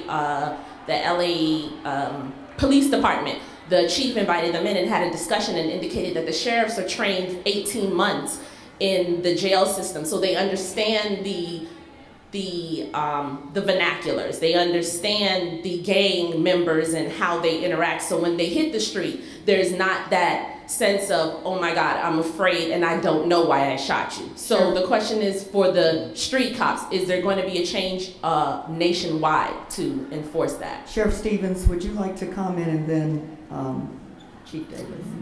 Yeah, I can't speak nationwide. I think certainly most police administrators would like to see improvements in training. I've said for years, our profession is the only profession that can see someone's liberties, okay? And most police officers, in my state only have to go through about a 4-month police academy, all right? And so I do not believe that's enough training. And so certainly, when you look at some of the things that have been happening nationally, some of those individuals, no matter how much training they would receive, would not change those incidences. Some people don't need to be police officers. And again, that speaks to our jobs as administrators across this country to do our very best at hiring professionals, not just people who work out, not just people who have academic achievements, but people who have certain characteristics to perform our jobs. And I believe it's important to have character traits where you can recognize issues, that you are a patient individual, that you have communication skills and other things to help you perform your job duties as a law enforcement officer. The ability to be objective, the ability to know when it's okay to walk away rather than escalate a situation. And so again, that speaks to our hiring, what we do as administrators, and also identifying problems early on in people's careers and getting rid of them, okay? Then training, yeah, I think we would all agree that we're gonna do what we can to get as much training as we can for our officers. And again, I keep talking about superficial things. As a law enforcement officer, we all do a checkbox for diversity training. I don't think that meets what we need. We need to have people or individuals having conversations and developing relationships with a new generation of people. We are in a different era in terms of policing, I believe, in terms of dealing, the sheriff just spoke of millennials. It's different than policing 20 years ago when I started, 20 or 30 years ago now when I started. I'm also looking to hire individuals, the sheriff on the end spoke to it. I'm having to look at some different criteria in hiring. Okay, I was opposed to tattoos. I was opposed to,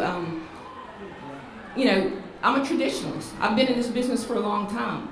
But I understand when we talk about diversity, it's just not about hiring females or people from the LGBT community. It's also about hiring people who come from a generation and understand the language that I may not understand, who understand, the culture itself. Did I answer your question?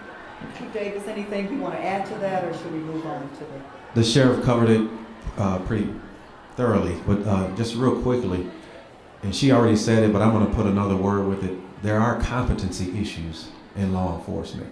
There are people, as she said, that have no business being the police, and it is our responsibility that we get those people out. We've heard that before, but one of the challenges that we're faced with is the structure of law enforcement in being unions. You heard that old saying that said, what do you got to do, kill somebody to get fired from here? Well, you almost do in law enforcement. Sad to say, because, the union, and I'm not against the union, don't get that. But the union is to keep the playing field level. It's not to protect at all costs. And that's what happens. But once again, we have to make sure we look at who we hire, how we hire, and provide ourselves with the means of getting rid of those people who got no business being the police. Because most of the shootings that you all hear about where law enforcement unjustly shoot people, I honestly don't believe that folks are getting up in the morning saying, I'm about to go kill some black folks. These are people that are afraid, or people who got no business being the police at all. And so there's competency issues. Thank you. To what you said about mental health, and most of our agencies do this. I have mental health officers, and that is their job. They are trained. And so what we've tried to do is integrate, that unit into the community to check on people who, continuously suffer with mental health issues and kind of, keep an eye on them and make sure that they're on their meds. And that has decreased our issues in the mental health community in our area. Thank you so much for your question. Next question. Morning, I'm Jabri Harris, first year grad student, School of Social Work at Howard University.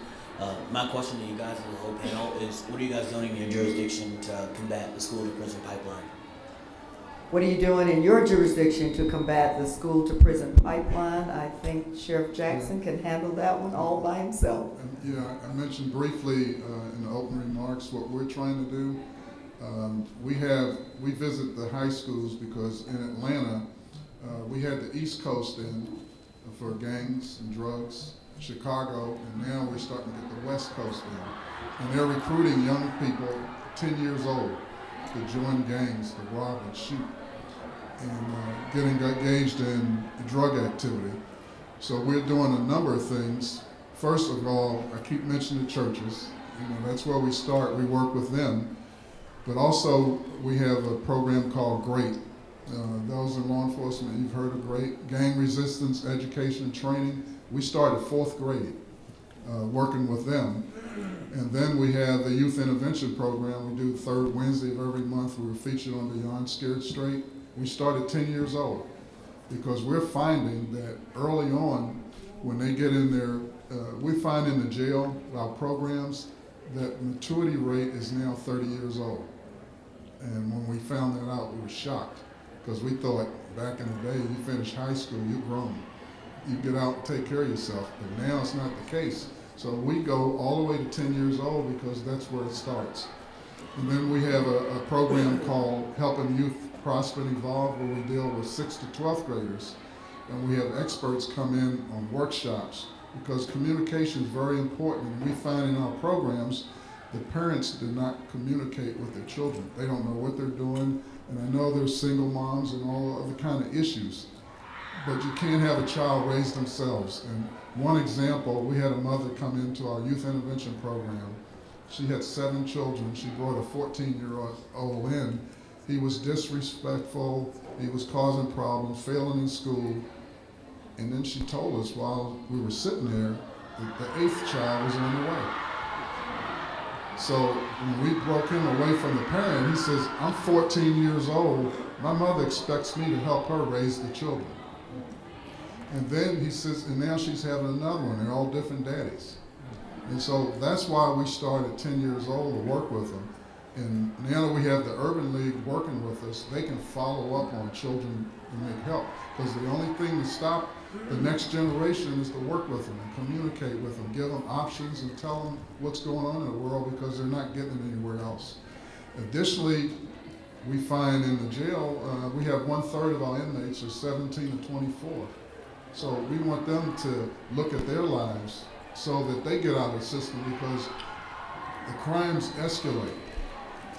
And if you're in at 17 years old, what's your choice when you're released?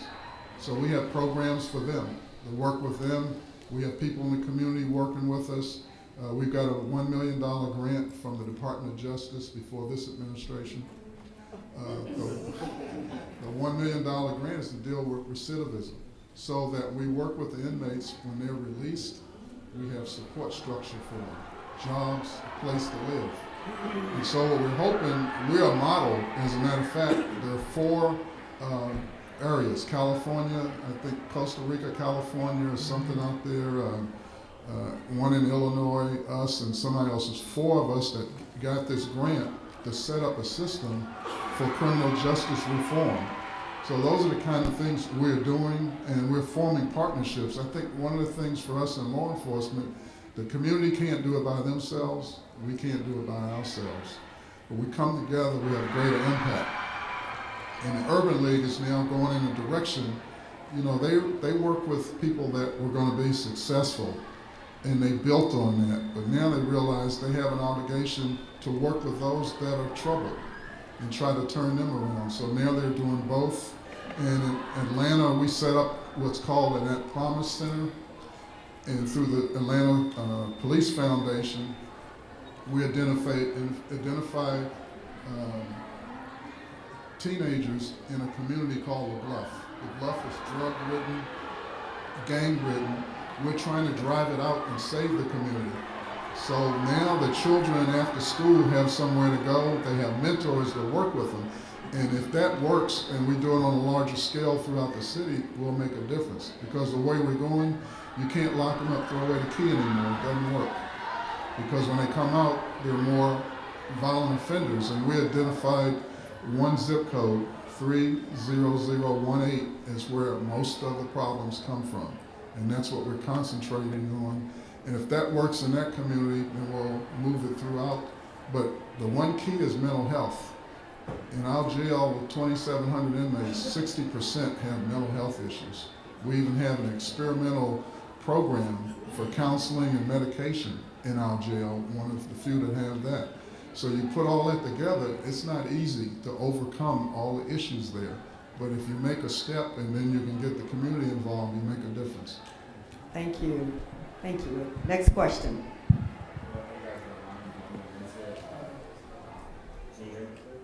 No. We can hear you. Hello. Okay. Hello, my name is Roman Minter, a first-year graduate student at Howard University. My question is kind of similar to the lady who just went, but I just want to say that our concern isn't with black officers, it's more towards your counterparts. So in the police field, and I wanted to say, I know Chief Davis had said that he doesn't believe cops go out and look to kill, but I do. I believe that police officers do go out to look for innocent black men, kill them. White people aren't dying that are innocent, neither are guilty white people. So my thing is, what can you do as police officers in the system to decrease or better yet stop the deaths of innocent black people? Thank you for your question. Chief Andrews, you handle that one. Okay, that is an excellent, that's a very good question. And again, we're talking about perspectives, right? You see it with a whole different lens than I may see it because I'm not a black male, right? So I can appreciate where you're coming from and what you're saying. And so what I would say to you, it goes back to, again, making sure that our officers are put in a situation, and to the young lady, her point, really creating programs for officers where it's different than any diversity training that's out here, right? Making it very exclusive in the manner of, you're really bringing in, individuals from your community. The individuals from your community that are not going to sit up here and say, oh, we think the police is great. No, that's not going to do it. We need people that come forward and come into these sessions that will say, just what you said. I think officers need to hear that, right? And then really getting to the root of it. Why do you feel that way? I mean, I understand it, but I am not the only one that needs to hear it, right? And I think as law enforcement agency heads is that, we really need to get away from the diversity training, right? The one blanket over everybody diversity training. Because my community may be different from Chief Davis' community. Our communities are different. But in saying that, our training should be also tailored differently as well. To really kind of make sure that our officers are put in situations outside of tragedy, right? To where they have to have dialogue with black men, right? To where they have to really be put in the communities out of their, and so that whether it's, and also admitting bias exists. I've been around police chiefs that said, we ain't no bias in my department. Really? You must not be human. Okay? So you have to admit that everyone has bias. Now, whether it's implicit or explicit, right? That's the problem. That's what we need to really kind of delve into. And yes, I do believe that there's officers out there that go to work is like, I'm about to tune somebody up today. Yeah, because I read an article that there's been more deaths today than the lynching era. So that's a concern. It's just a different kind, you know what, my young man, it's just a different kind of lynching. But the answer to that, young man, is exactly, I think, what we said earlier. Those are the individuals that we need to identify who should not be police officers. Those are people, no matter how much training, no matter how much de-escalation, you will not change those individuals. They're inherently bad people. They should not be wearing a badge and a gun. And so we have to get those people out of law enforcement. I'm sorry. Can I share a story with you? If I could, too, before, I think it's so important, though, two things. They should have never been there in the first place. Absolutely. Because you have to have not only the mind to be a police officer, but the heart to be a police officer. But I also think having a dialogue with people just like you, so that officers will understand, who don't look like you, will understand you. Because remember the role that the media and everybody else has played in painting you to be somebody to not trust, to be afraid of. And so having that dialogue that you talked about, Chief Andrews, I think is so very important too. And Chief Davis, one last I want point, to share very quickly, a quick please. story with you. First of all, for clarification, I know that there's officers out there doing things they got no business doing. I just honestly believe that most shootings are people who just, it's not a black, they just never should have been police, period. But let me share a story with you right quick. A young man that I mentored in the Chicago Police Department shared this story with me. He got out of the police academy. He came from corporate America. Law enforcement historically has been a vocation, not a profession. So you have people from the vocational period that get threatened by the professionals that are now coming into law enforcement. So this young man came in as a professional and he was sent to a district to get trained. He gets into a car, black guy, gets into a car with a white officer, older white officer. First day's training with him. Okay, rookie, I'm gonna show you how we deal with these niggas over here. He's like, you know, in case you hadn't noticed, I'm black. No, that don't matter. I'm gonna show you how to deal with these niggas over here. And so this young man makes it through the field training process and gets set out on his own. But the word is out on him. So he goes to his district, he reports there as an officer now. First day, his sergeant tells him to meet him in an alley. He says, take your vest off and put it in the trunk. Take your vest and your gun off, put it in your trunk. So what you talking about, Sarge? Take your vest off and your gun off, put it in your trunk. He said every day for a month, when he came to work, they made him do that. They made him fight a white officer in that alley. Every day he came to work to try to break him and make him quit his job because he did not succumb to that let me show you how to treat these niggas mentality. Now, he made it through, but how many white officers would have done that? Hell, how many black officers would have done that? So I fully acknowledge, and this is I tell people in my class about this particular incident, that happened. And those guys who did that to him, they're bosses in the police department now. So that's why it's so important that we, as African American leaders in law enforcement, we need the support of our community because we're faced with the same stuff that those officers are. Every one of us at our levels right now, amongst our peers and our colleagues, are faced with those same things. But we're gonna keep fighting that fight. And young man, you do have people like us that are on the front lines for you every day. You might not feel it, man, but like they said, it's important that you keep speaking your word so that people who don't look like you can hear your story. Thank you. you. Thank you. Can I just pause for just a second? I want to take just a moment to recognize one of our co-chairs for this year's legislative session, who is just a wonderful member of Congress and has been so open and supportive of this freshman member. I want to recognize Representative Robin Kelly from the great state of Illinois, who I also want to thank for sending us Chief Davis. So thank you so much for stopping by.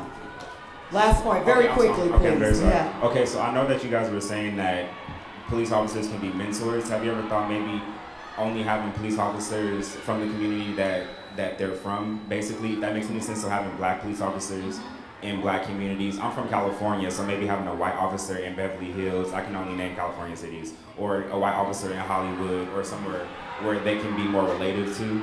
Just because white officers in black communities is just a no-go for us right now. Well, and I'm not gonna say nothing else. But in saying that, this goes kind of against what we've talked about really purposely putting white officers in black communities as far as in a non-law enforcement manner, right? Because when you immerse someone in a culture, they become familiar with that culture in a non-law enforcement manner, right? they learn as well as they're able to teach. And in that, you promote, right, familiarity. I feel safe with you, right? I feel safe with people that look like you. So I agree with what you were saying, but I also want to add another level to that too, of making sure that we include officers that aren't from that specific community. But I applaud you for saying that. Sorry. Thank you.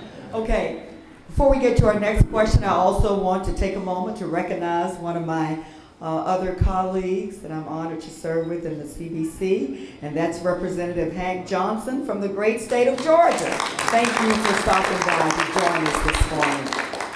Next question. Thank you for being here. Sure, good morning. Good morning. My question kind of goes back to something that you mentioned, few people have mentioned briefly, but I wanted to get more information on, which is how you're using your knowledge about generations Y and Z to inform your policing as well as your internal administration. So if you're talking about millennials and you're talking about improving community relations, particularly say with the minority youth or getting those people into your workforce, if those are teenagers now or 20-year-olds now, how does that inform your community relations and policing and also your internal administration, your hiring, your management, and particularly how do you strike the balance between changing the way you do things because of your reactions to those generations versus expecting those individuals to conform to your standards?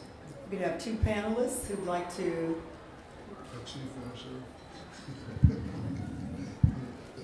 That's a good question, and it's management that's got to recognize that. And I think we all recognize it. If we don't recognize it, you can't work with it. And then once you recognize it, you got to start, all of us have to be the leader. And I talk about it all the time. We have to change the way we manage. In the past, we say, do it, you don't ask questions, you do it. Now you say, do it, you explain it. And then you build a rapport and relationship. And one thing about millennials and new generations, if they trust you and they get the buy-in, they'll do your work for you. Because we hear all the time in our jail that they're talking to each other. The message that we present and pass on, they discuss it and they defend you and work with you. But if they're against you, they leave because they don't stay. Back in the day when you got a job in law enforcement, you stayed for a career. The new group, we have to understand that one day they'll wake up and it happens to us. Same day, I'll get a letter, I just left today. And so in order to overcome that, we have to change. And it's not changed completely. I mean, you still have your policies. It's the way you manage, the way you lead. And it's the same way in the community. You're dealing with a new mindset. You go in the community, now you're begging the community to accept you. I don't mean the term beg, but you got to win the community over. In the past, the community respected you. The chief mentioned the warrior mentality. We can't do that anymore. We are part of the community. We got to show the community we're part of them. We work with them, and you have to do it internally and externally. And you'll know if you failed, because if you're a sheriff, you'll get run out of office. But for the chief, y'all a little different. But no, you'll get run out of office. Thank you so much for your question, and thank you, Sheriff. You talk about a community activist, Ms. Beverly Neal, NAACP, National Congress of Black Women. Come with your bad self and ask your question. Good morning. Chief Davis, you kind of hit on my major concern in terms of transparency for our administrators. I live in a city where we've had a lot of, I don't want to say major instances, it hasn't gone national, but there have been a lot of local issues that have happened in the community with police misbehaving. And the community doesn't understand, and Chief Davis, you hit on my main question, the unions. The unions have a lot of power when it comes to your transparency and even the disciplinary. Yeah. So I just need to know, do you have any suggestions as to how what we can do with the community, if it's more education, if it's just, like you said, Sheriff Jackson, bringing the communities in, explaining to them, because I've said that anything we do, even with our chief, and they're limited. Because in Florida, the police have a Bill of Rights. So they have more rights than some of the citizens have. So what we've got to do is to educate our communities, and as well as get our police administrators to work with us. Chief Denning can tell you, we did a study, and that study we did not do it without the police unions, because you got to have their buy-in if you're going to have anything that's going to be effective. And I'll sit down. That could be a whole nother workshop. Yes. I mean, it really could, because I think Chief Davis addressed it so appropriately. The unions serve a special purpose for us, for law enforcement. And that purpose for which they were designed to make sure that employees are not mistreated, able to work in safe environments, and have fair wages, like unions and any other organization. But I do think it is important for the public to understand, and maybe even looking at some community workshops or making it a part of our citizens' police academies, where we do explain due process and what that means for the law enforcement officer and the police officer Bill of Rights, which each state has them. So, Chief Davis, if you want to just make some additional comments, but in order to do it justice, that's a whole nother workshop. But please, go ahead. Yes, it is. You know, just once again, I spoke on the unions already, and police unions they have that police mentality, that protect at all costs. Everybody heard about Laquan McDonald, right? The 16 shots, right? What most folks don't know is that in Chicago, when he got charged, right? Well, the FOP paid his bond. Not only did they pay his bond, when he was suspended from work, they hired him in order to make up for his income. They hired him to work at their offices. Now, that's something we have to deal with as African Americans, because see, the FOP is supposed to represent all police, right? But that's not something that they bring to all police, just like when they represent certain candidates. President Obama came to the International Police Chiefs Association conference in Chicago. And when he came there was so many police chiefs that were against him because of the FOP was against him. And on last year at our International Police Chiefs Association conference in San Diego, the outgoing president, Chief Cunningham, made international news when he apologized. I don't know if you all remember this. He apologized to the African American community for the way that law enforcement has treated him. And he shared some inside stuff with me on actually the stuff that he was faced with before he actually gave that. And he still, a year later, is facing backlash. He's not even the president anymore. But those are the things that we're dealing with. So it's just that's a whole other panel in itself. It really is. And maybe that's next year's workshop, because it's so important to clearly understand that the purpose is good, but sometimes what the end result is not what we would have it to be. This would be the last 4 questions, and I thank you so very much, and please go right ahead. Hello everyone. First, I'd like to acknowledge the men. You're great, but the ladies, I have 2 daughters, and just give me great inspiration with the one name. Woo, for the ladies! Real quick, I'm going to leave this mic, but real quick, you mentioned that, and it kind of bothered me a little bit. You said you check your candidates for bad credit. I graduated from college. My credit was terrible. I mean, I had an 8th grade. My mother had an 8th grade education. I didn't have any knowledge of financial loans. I'm paying on this loan, that loan, credit cards. But according to you, I would not retire as a commissioned officer from the United States Army because you wouldn't have hired. You wouldn't even give me a chance. So are we hurting our black communities? Because if we want to hire people from the community and put them into law enforcement, I would not have got hired. I wouldn't have been able to retire. You know, so what I would tell you is this: is that we're not gonna hire everybody, and your credit doesn't have to be bad forever. What I say to those individuals is, if you want to come to my organization, go work on your credit. If you didn't have the education, if you had some other issues, I'm going to say to them, fix that, and then you come back and see me. Demonstrate to me that you're going to be able to withstand the rigorous standards that we're going to have for an organization. And I say that because I've been a law enforcement officer for 36 years. For the last 20 of them, I've been in a position where I can make hiring decisions. And so over that period of time, what I now have is some experience, and I can look backwards at people who I hired, who I made certain hiring decisions, and I saw where they failed. I want success for the individual. I want success for our organization, and so that's the way I do it. So it's something that it will not disqualify you forever, but it will be a disqualifier in my organization if you're currently in a situation where you have bad credit. That doesn't mean that you're a bad person. There might be another organization where you can go to, and you maybe the military. Now, what I do is we look very closely at the whole person. If you've been in the military and there's some things that maybe can explain some of the circumstances that you find yourself within, I'm going to look at the totality of the circumstances when I make that decision.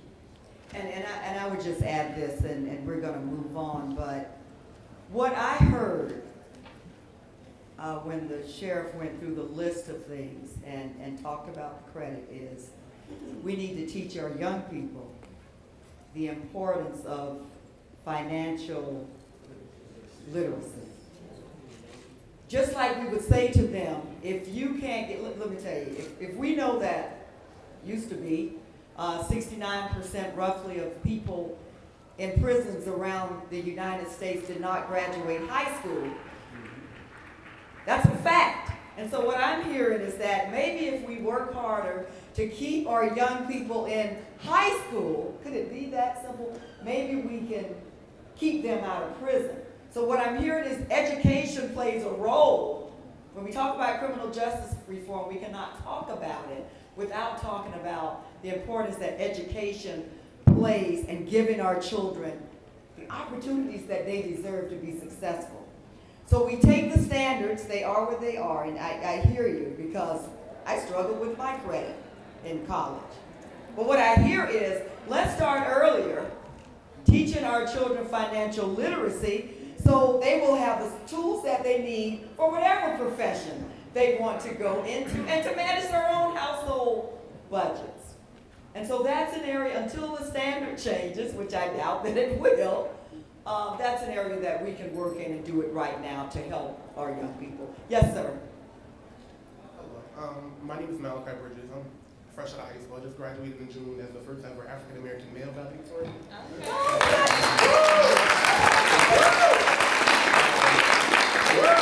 I represent the University of Connecticut on a full ride scholarship as a pre-law major. So if anyone looking for me,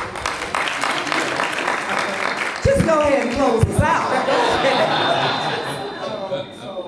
My question is, a lot of you, well, all of you hold two identities, and that is as a black man or woman and as a police officer or a law enforcement officer. And these identities happen to be very divisive, especially in our now political climate. So my first question is, in an instance of a police on black man or woman murder, with whom do you identify more? The victim or the officer, your fellow officers in blue? And after that is answered, how do you balance both identities? I remember you saying inside a murder of a police officer, and then he was getting support from the union, and that kind of, didn't sit well with you. So how do you balance both identities? Yeah, he was the valedictorian. That's very good. Who wants to answer that question? Who do you identify most with? Listen here. Wow. Okay. I didn't realize I've been really at the thing today. Yeah. It's deep. That's deep. What I will say is, every time I see a shooting, right? First, I'm a mother. Because I have a 12-year-old and a 21-year-old, right? Number one. Number two, I identify as being a black woman of a civil rights pioneer. And I weep. I physically weep before I go to work. And then as I'm driving to work, I have to say, okay, whew, all right, pull yourself together because you're chief. You can't be walking up in there teary-eyed. You can't do it. So I go to work, and then I break down, and my officers see me cry. But you know what? I'm okay with that because they know that after all of this comes off, they know that injustice is injustice. And I feel it here. And that I'm able to show them that I feel it here because I'm human. And that helps put a different perspective on how they view me, right? You know, but I do. I mean, it is a struggle. It is a constant balance, right? It's a constant balance with, you know, our peers who feel like everything is stop. What are y'all complaining about now? What are y'all? And I'm like, well, you talking to me? Because I'm y'all. You know, it's and really speaking out, right? And then having the talk with your children, right? But I own that. I own that. The way I get through it is I own it. I say that I'm mom, and I'm a proud black woman, and I believe in black girl magic, and I'll never, ever, ever trade any of those things for law enforcement. Never, ever. I stay true to myself. Thank you for that. Please, last question, not last question, but the question before the last question. Please go ahead. Thank you so much. My name is Patrick Johnson. I am the founder and CEO of a software company. I don't have any background in law enforcement, but a few years ago, I left the tech sector to go to grad school. I was blessed to attend Harvard Kennedy School. While I was there were several high-profile shootings, one of which was Laquan McDonald. And it was also a time when the Task Force on 21st Century Policing did their work. And based on their recommendations, one of those recommendations, I think it's recommendation 1.7, that said police departments should measure trust in their communities just as they measure changes in crime. In other words, don't be so focused on stop and frisk and finding crime. Focus also on the degree to which you are destroying or measuring trust in your community. So if you stop and frisk 10 black males and 9 of them have committed no crime, just so that you can find the one that committed the crime, you have essentially angered 9 black men who no longer trust the police department. So we started a trial in Georgia, the great state of Georgia. I moved to Atlanta, and we have an active police department using our software to help build trust with the community. Effectively, we deploy a reputation system for every stop, okay? My question for you is, how do we engage law enforcement so that law enforcement can learn to partner with people in the technology sector that have already solved problems that the tech sector had to deal with years ago? So for example, Uber uses a reputation system to keep drivers and riders working together in equilibrium. eBay uses a reputation system to keep buyers and sellers. Even though they have opposing interests, they operate within the same system. So why is it that law enforcement are so apprehensive about deploying technology that improves transparency, builds trust with the community? That's my question. Thank you. Who would like to answer that question? I would, if I just briefly, I would say that on the basic foundation of my answer to you would be that law enforcement, number one, we don't like to be wrong. I'm just gonna say it. We don't like to say, well, dang, you might have been right on that one, right? We don't like to be wrong. Before I left Durham, we partnered with a company and did a comprehensive study on the disparity of traffic stops, right? And this was whenever I was at the FBI Academy when we did this, and the results came out, right, while I was there.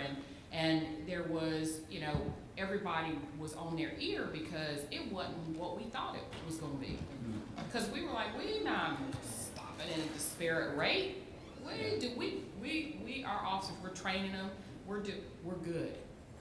But data does not lie. Right. And it showed that there was a disparate amount of traffic stops in communities. So some folks had to pull up a chair and eat that pie. Okay? But in that, and I think that might be why we're scared of the results, and that's a human nature kind of thing. I think there's grants out there, and there are plenty of companies out there that, you know, that are really engaged in helping kind of build trust, yep, right, and helping reduce the disparate rates of traffic stops in African American communities and things like that. And in doing that would essentially help, you know, improve the crime rate. So I think that it's out there, the resources is out there. We've got to be trusting in ourselves enough to be able to take the good with the bad. Thank you. Can I tell him something before he walks away? Yes, go ahead. And I agree with the chief, but there's also a factor that even if for my department, if I was 100% for it, I can't afford it. So for you, if you want to use the Hazel Crest Police Department as a pilot program, absolutely, I'd be more than happy. There you go. Awesome. We have not because we asked not. And now our last question. Please go ahead. Thank you. Good afternoon. Thank you guys so much, esteemed panel, for your service, dedication to American families and communities, because it is real. We recognize the adversity that all you have gone to get to where you are.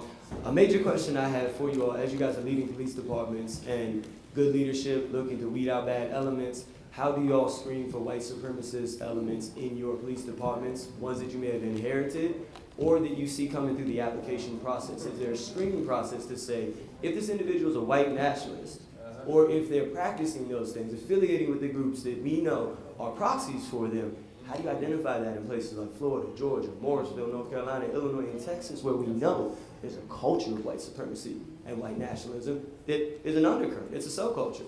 So how do you weed that out? Just like you weed out people with bad credit from the communities of color, where people have bad credit, right, or poor white communities.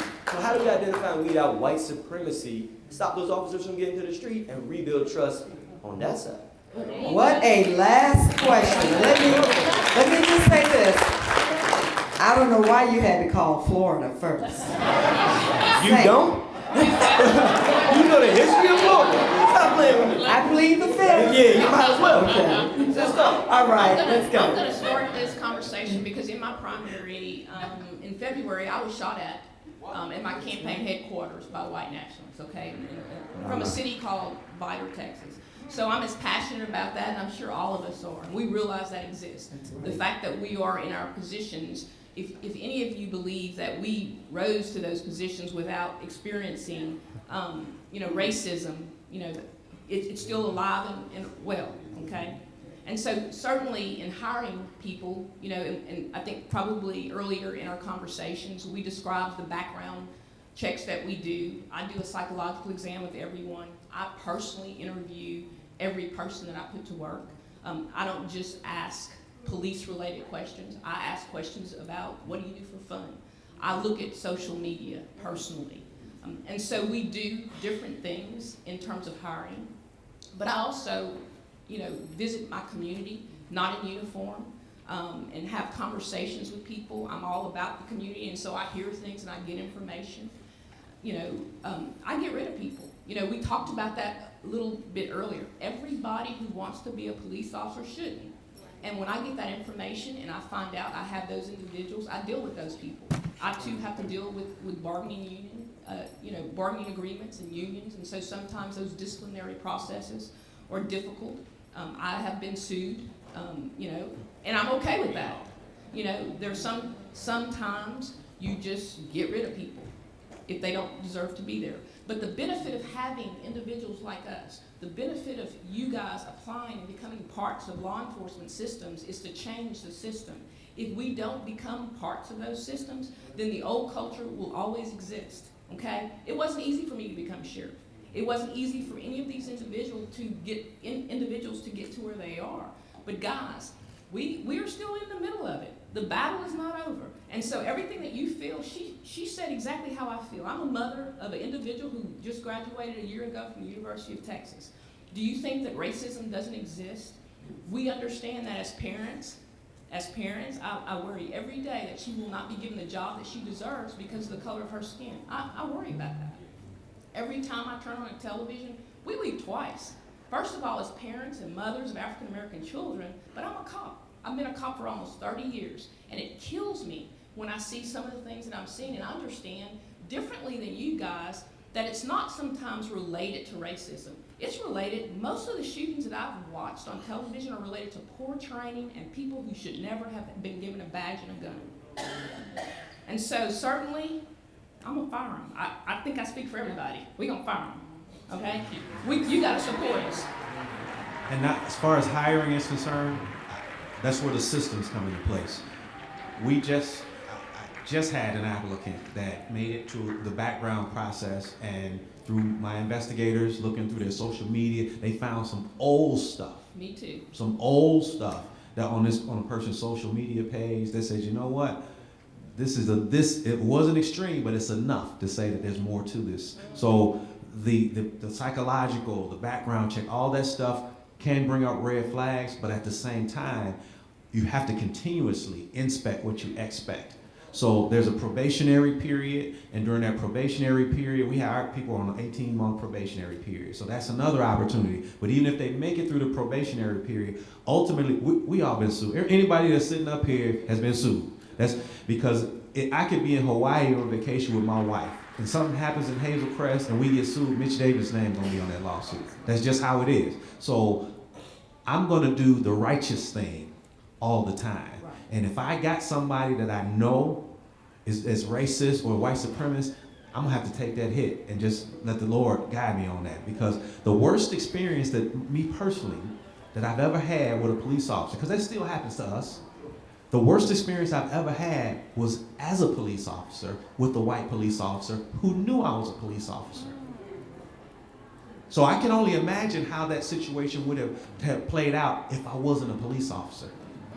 And let me say this, in an interview one day, I was talking to a guy, and he knew how many people he arrested in his career. That scared the hell out of me. Any of you know how many people you arrested in your career? And so that's that hunting mentality. When you keep count, because I don't. And so needless to say, that young man didn't get hired, and he sued me, by the way, for discrimination. He was a white guy. And so my point is, there are clues, there are things that we look for with our experience that tips us off that there's probably gonna be a problem. So again, help us recruit professionals to come to work for us, because that's the only way we're gonna change the culture.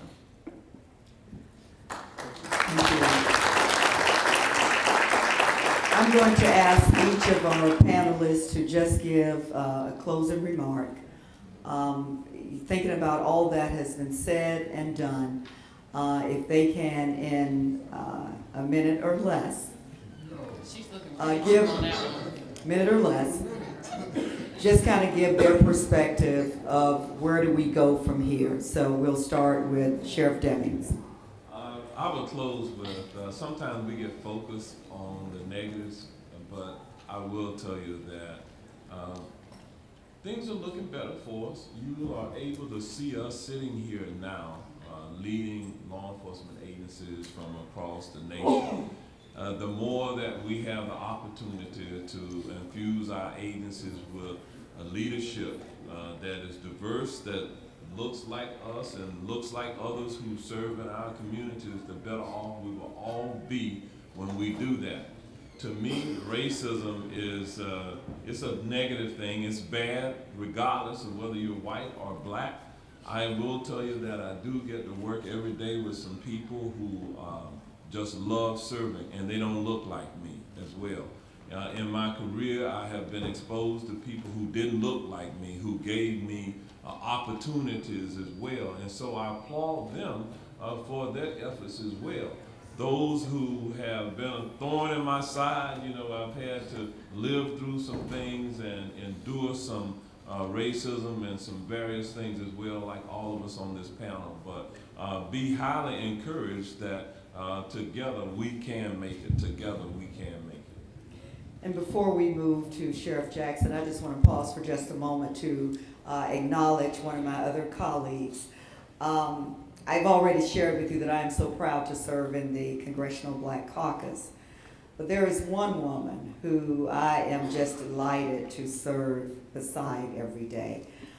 She is a mentor for me, and I really want to learn something while I'm here, so I can do the right thing. And this woman sets an exemplary example every day in the service that she has given, but the service that she has continued to give. And I'm just absolutely honored to acknowledge Representative Eddie Bernice Johnson from the great state of Texas. And thank you for sending Sheriff Stevens to us. I just want to say a few words. That's my loud noise over there, and I came over to apologize. That was a science and technology brain trust. We have 500 students. That's our future. So we try to make it interesting so they can participate, and I apologize for so much noise. But we hadn't noticed. But I want to tell you that we have really welcomed someone with real experience in law enforcement joining us, because all of us have our preconceived notions, whether right, wrong, or indifferent. But to have someone who spent the number of years that this Congresswoman has done in law enforcement really is a very needed and welcome experience in the Congressional Black Caucus. I have been working with police relations. I did my first interim study for Dallas and Texas in 1974. And last year we had the killing of 5 police officers, and it shocked our city. And we had a summit following that, and I just sent the report. People really want to work with law enforcement. Many are afraid to. But we're trying to make sure that we have forums like this and participants that are on the front lines every day to have more interaction that we can make for a better time, because I don't believe there's anyone that I know that wants to live in a neighborhood without policemen. But we want to live with policemen. And so thank you for being interested. Spread the word. We are all in this together, and can only be solved with all of us working together. And when you say solved, we first have to acknowledge that there are a few things we need to address. But we too can do that. And I'll tell you, way back, what I recommended was what is now called community policing, where police were placed in neighborhoods and got to know the people there. And we were rocking along so well, we thought we would never see another incident.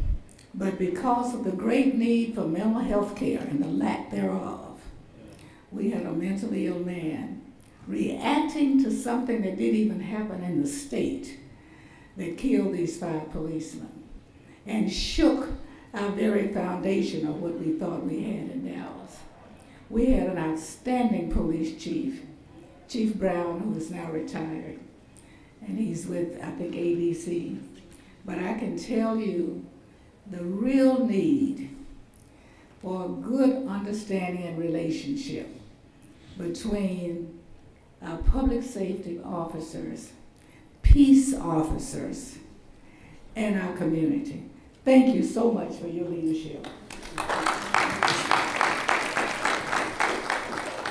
Thank you. Sheriff Jackson. Well, there's nothing else to say. I know.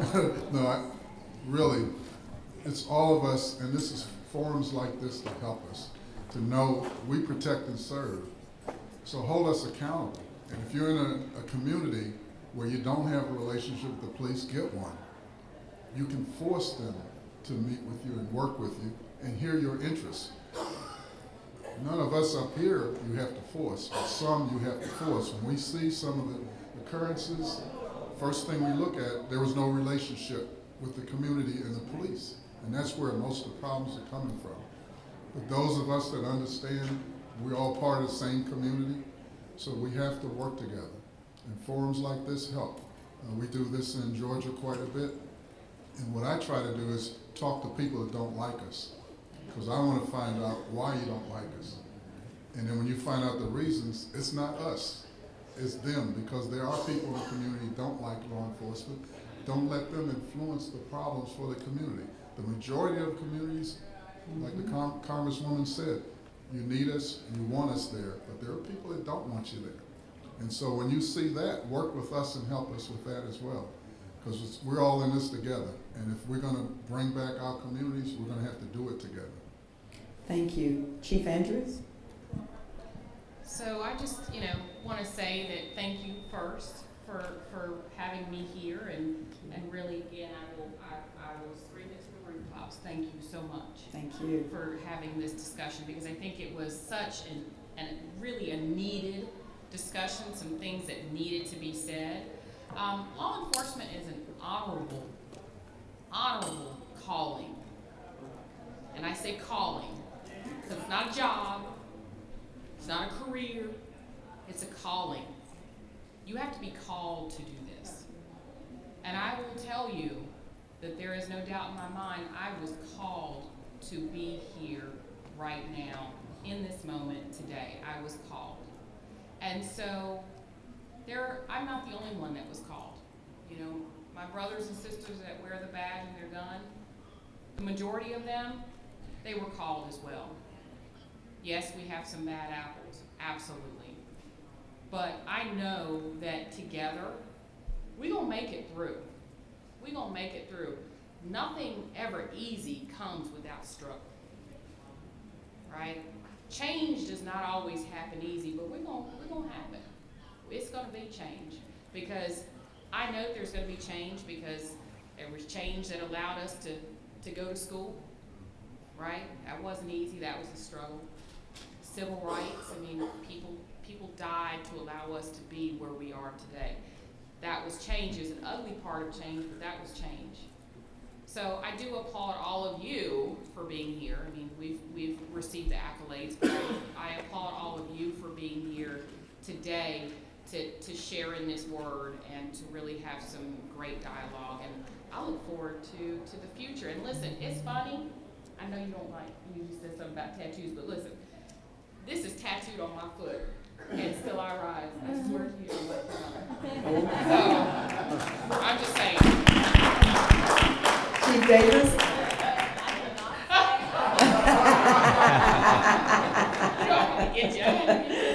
Chief Davis? First and foremost, Congresswoman, it's truly an honor for me to be here. Thank you. First of all, the invitation and to be on such an esteemed panel. The conversation has to happen. Whatever your thoughts of the former Director Comey, last year at the International Chiefs Association, he made a comment that I use all the time. He said, it's hard to hate up close. He said, it's hard to hate up close. So that goes both ways. When law enforcement gets to know the community and community gets to know law enforcement, that's going to make things so much easier. And what we have to do is we have to be aware of who we listen to. Beware of who you listen to in law enforcement, but also beware of who you listen to in the community. If you got folks that's in front of the news cameras every time there's something to be said about the police, but then, I told you all, Chicago had what? 500 homicides. And you've never seen them in front of the camera for not one of those homicides saying, we got to do something about our house also. Beware of who you listen to. So you all, once again, we preach it to the choir, but the choir needs to hear the word too. So I appreciate you all for coming here. I appreciate this opportunity. It's just an honor and a blessing to be here. Thank you. And last but not least, Sheriff Stevens. Thank you, guys. I am so excited to be here. You know, for me, you know, I am, again, the first African-American female in the big state of Texas, 256 counties in the state of Texas. So what I'm telling you is change is good. Change is good. I challenge all my colleagues. I challenge all of you. We want to continue changing what law enforcement looks like, what it feels like, what we do, and how we do it. That's why I'm here. Again, my house got water in it from Harvey, but I took 2 planes to get here and missed an adjuster apparently, because this conversation is important, guys. We have to continue to change how law enforcement interacts with our community, and we got to be a part of that conversation. So thank you. Thank you. Please join me in giving our esteemed panel a round of applause. Thank you. Thank you. Thank you. And give yourselves a hand. Thank you so much for joining us this morning.